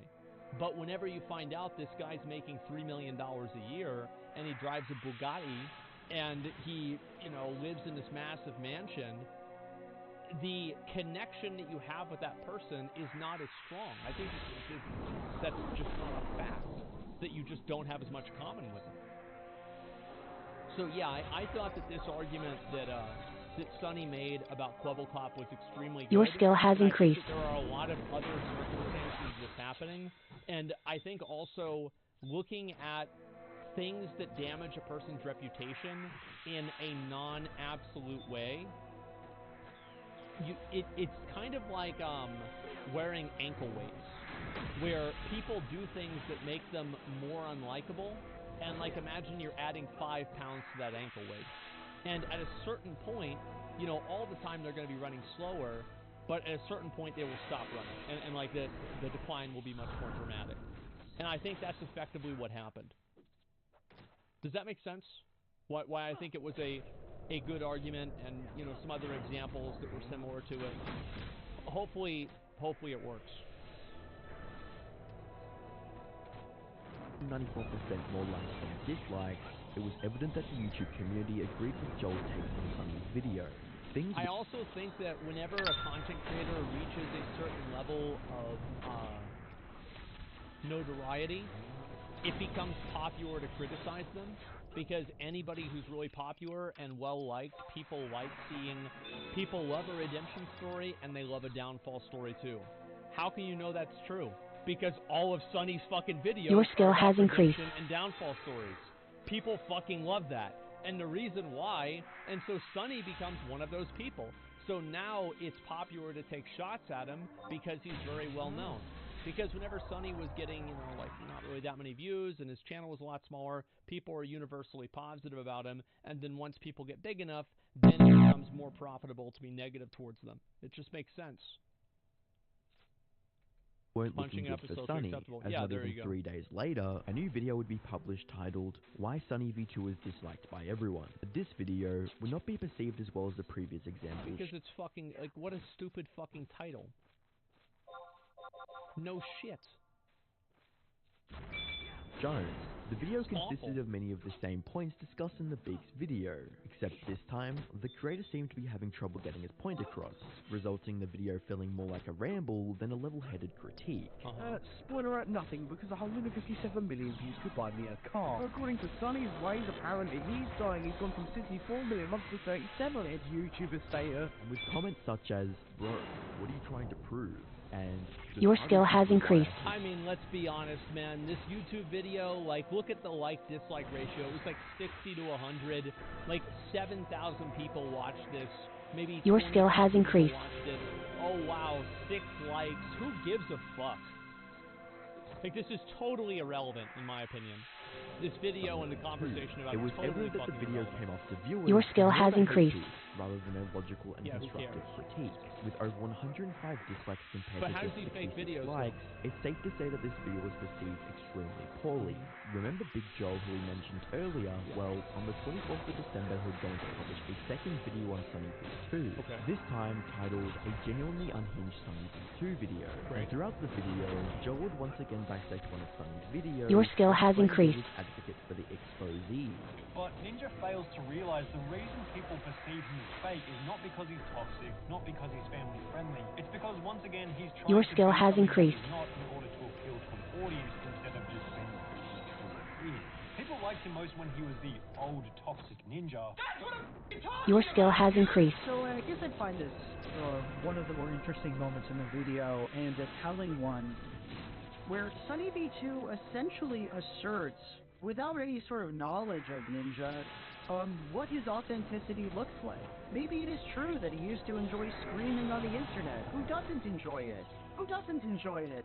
But the reality is, there's a possibility that it's not inauthentic that he's changing. He's just like becoming a different guy, kinda. Like he's not exactly the same as the person you liked. Does that inherently mean that he has some deep moral failing? Are you the ninja sage? Do you know everything that goes on inside of his mind? You know, what is the standard of evidence that we're using here to assert that this man is bullshitting you because he's done some internal change. Some moments in I think that's a bad argument. I wanted to let him finish so I could go through everything, but I do think that he is right that there is no actual evidence. And this is a problem with Sonny's videos, and it's a problem with any video talking about how. I will explain, and that's why I was letting him finish, because he clearly. I mean, I think this person has a good way of explaining what they think, but I don't think that they're right about that. And so I'll explain why. So it doesn't necessarily matter. I think that the focus that he has is that what really is Ninja. And who Ninja truly is not really relevant. What's truly relevant is who his audience thinks he is. And Ninja's audience were people that saw him cursing, they saw him, you know, acting toxic, going crazy, doing this kind of stuff. Then, whenever he changes, because, I mean, I think it's a little bit disingenuous to say that he just decided to grow as a person at the same time that his channel took off. I mean, come on. Let's call it what it is. And he even said that now that a lot of kids are watching my stream, now I feel like I should use less profanity. Now, is that actually the way that he feels or not? It's hard really to say. But I think that whenever you change your image and you change the way that you act on camera, your skill has increased. Whether it's authentic or not, you're going to alienate those original viewers because those are the people that like the old you. And then whenever they see the new you, which is different because that's the difference between old and new, well, they're not going to like that. And that's whenever it went from being Ninja to Crinja. Remember that? That was huge. And that was because he changed how he acted. Your skill has increased. Stopped doing the same things that he used to do. So it doesn't matter like who Ninja is as a person internally, because Ninja is not a person. Tyler Blevins is a person, and Ninja is your skill has increased on his stream to an extent. You think he acts like Ninja on camera whenever he's talking to his mother? Fuck no. He acts totally different. Your so skill has increased. It's not about who he is, it's about who he projects. And I think the projection was seen as inauthentic because at the time Ninja's stream was growing. And your skill has increased. And he was self-censoring in the eyes of a lot of people. Is that not true? Like, I feel like that's 100% what people thought. Am I crazy? Yeah. I mean, your skill has increased. And I want to also keep in mind that I watched this video and I defended Ninja in like 95% of this video. I just think this guy's argumentation is bad, and I don't think that it really makes a lot of sense. However, your skill has increased. And this is a point that he does have, even though it's something that this is always open for interpretation, is he's saying that Sonny does not have empirical evidence. And he's right. But it's like, how much of this empirical evidence do you need whenever this is a general sentiment? How do you measure general sentiment? It's very hard to do that. So at the end of the day, people are going to watch the video, and some people will not, the video will not resonate with them because that's not something they experienced, or that's not something they felt. So yeah, some people got it, some people didn't. Exactly. Ninja went back to being toxic and his community hated it. Well, of course his community hated it. That makes perfect sense because he attracted a new audience of people not being toxic, and then he changed again. So, like, of course, it makes sense. And also, people would hate it the second time because they know or they believe that it's inauthentic at this point. You see what I'm saying? That's why you can never, like, I've always said, never break character. Let me make sure that I read the rest of these, and I can make sure I cover all of this. Doesn't enjoy it. Who doesn't enjoy it? But the you see kind of what I'm saying is like changing your online character is going to alienate people regardless. But the reality is, there's a possibility that it's not inauthentic that he's changing. He's just like becoming a different guy, kind of. I think that's just such a horrible argument because Ninja even said explicitly that he was changing the way he was speaking because he your skill has increased. And wasn't there a time that whenever he was streaming Fortnite that he would use profanity after a certain time at night?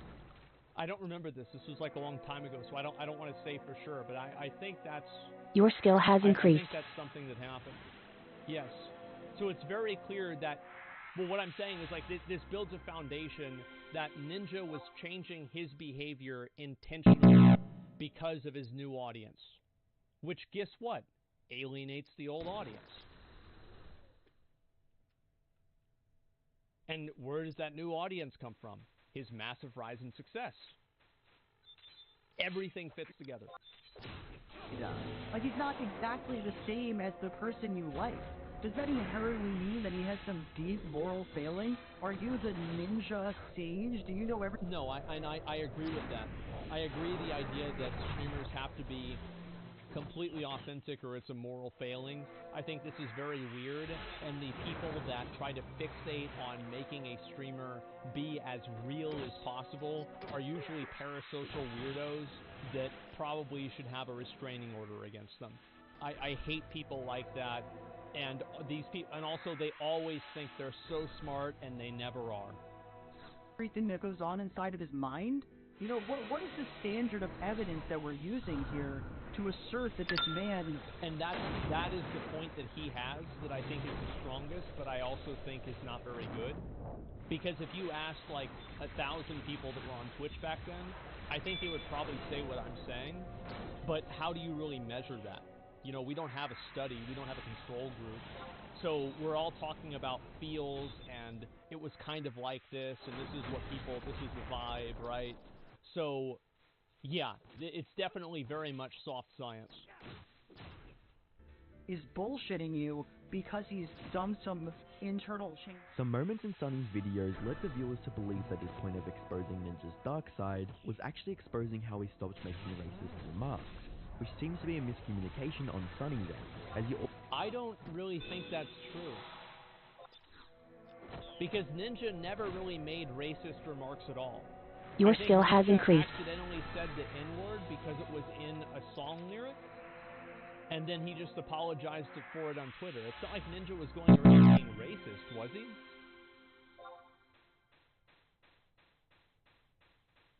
Like, I don't remember that at all.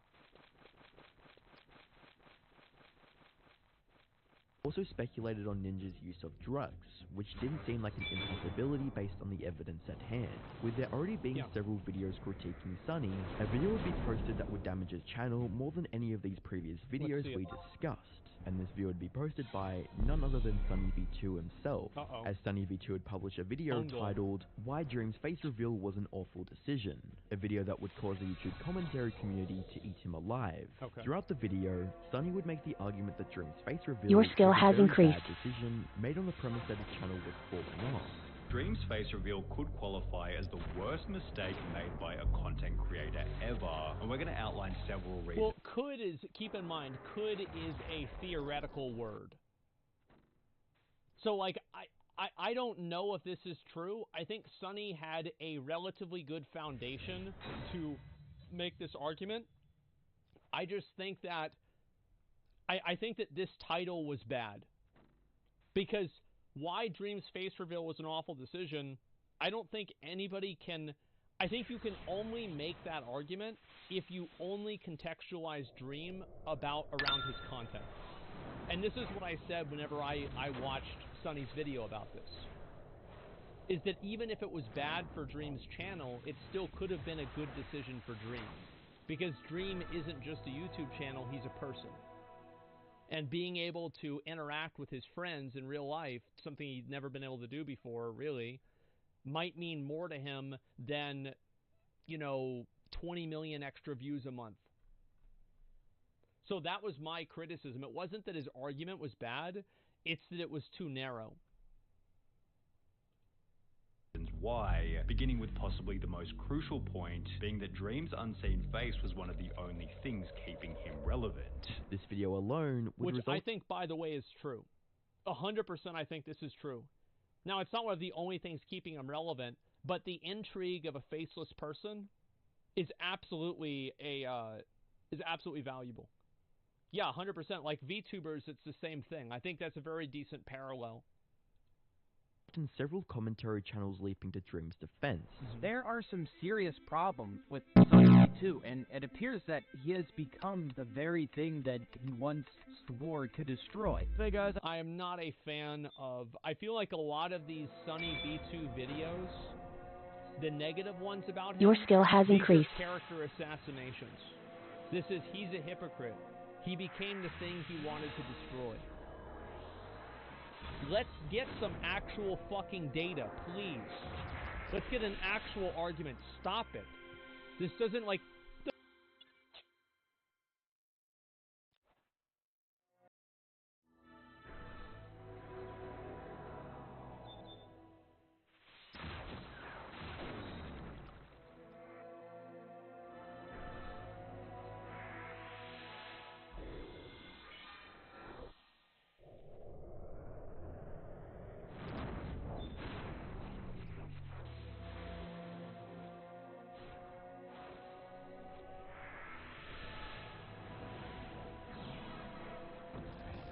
Your skill has increased.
Your skill has increased.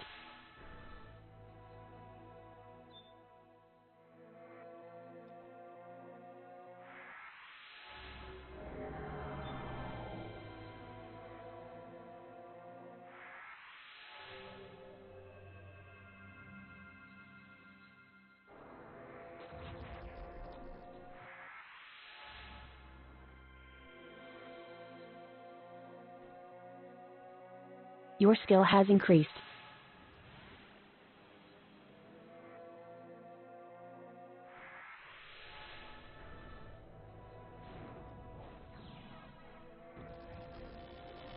Your skill has increased.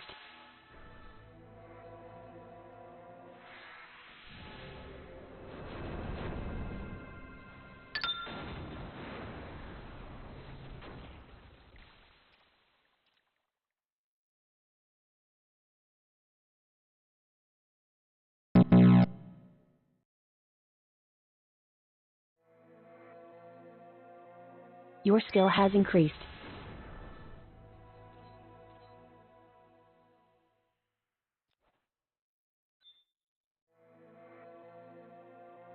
Your skill has increased.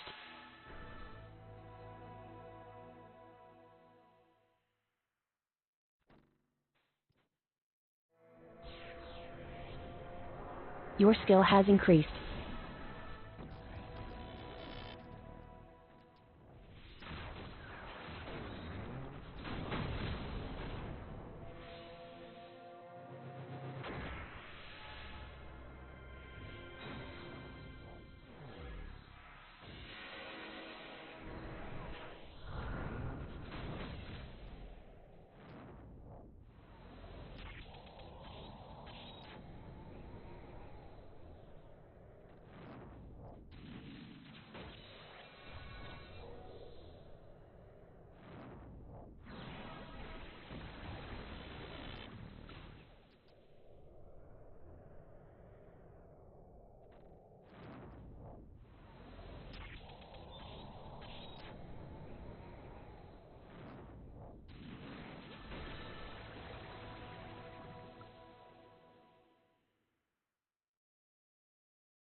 Your skill has increased.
Your skill has increased.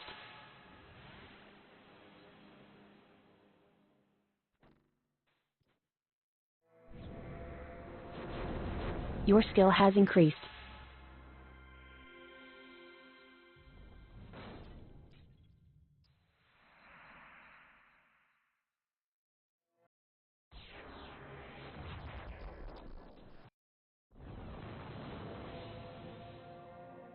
Your skill has increased.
Your skill has increased.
Your skill has increased.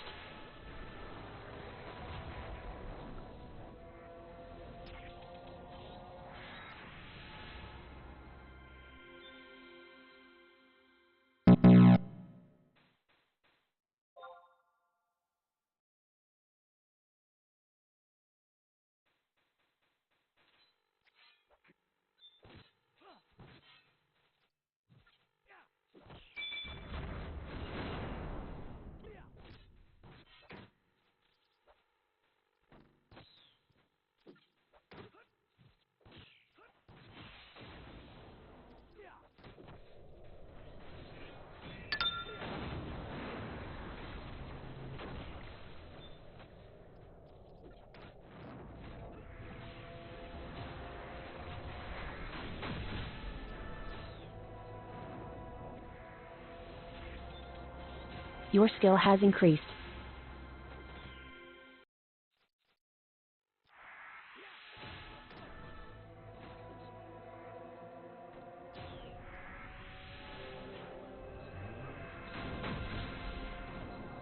Your skill has increased.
the fuck does this even mean?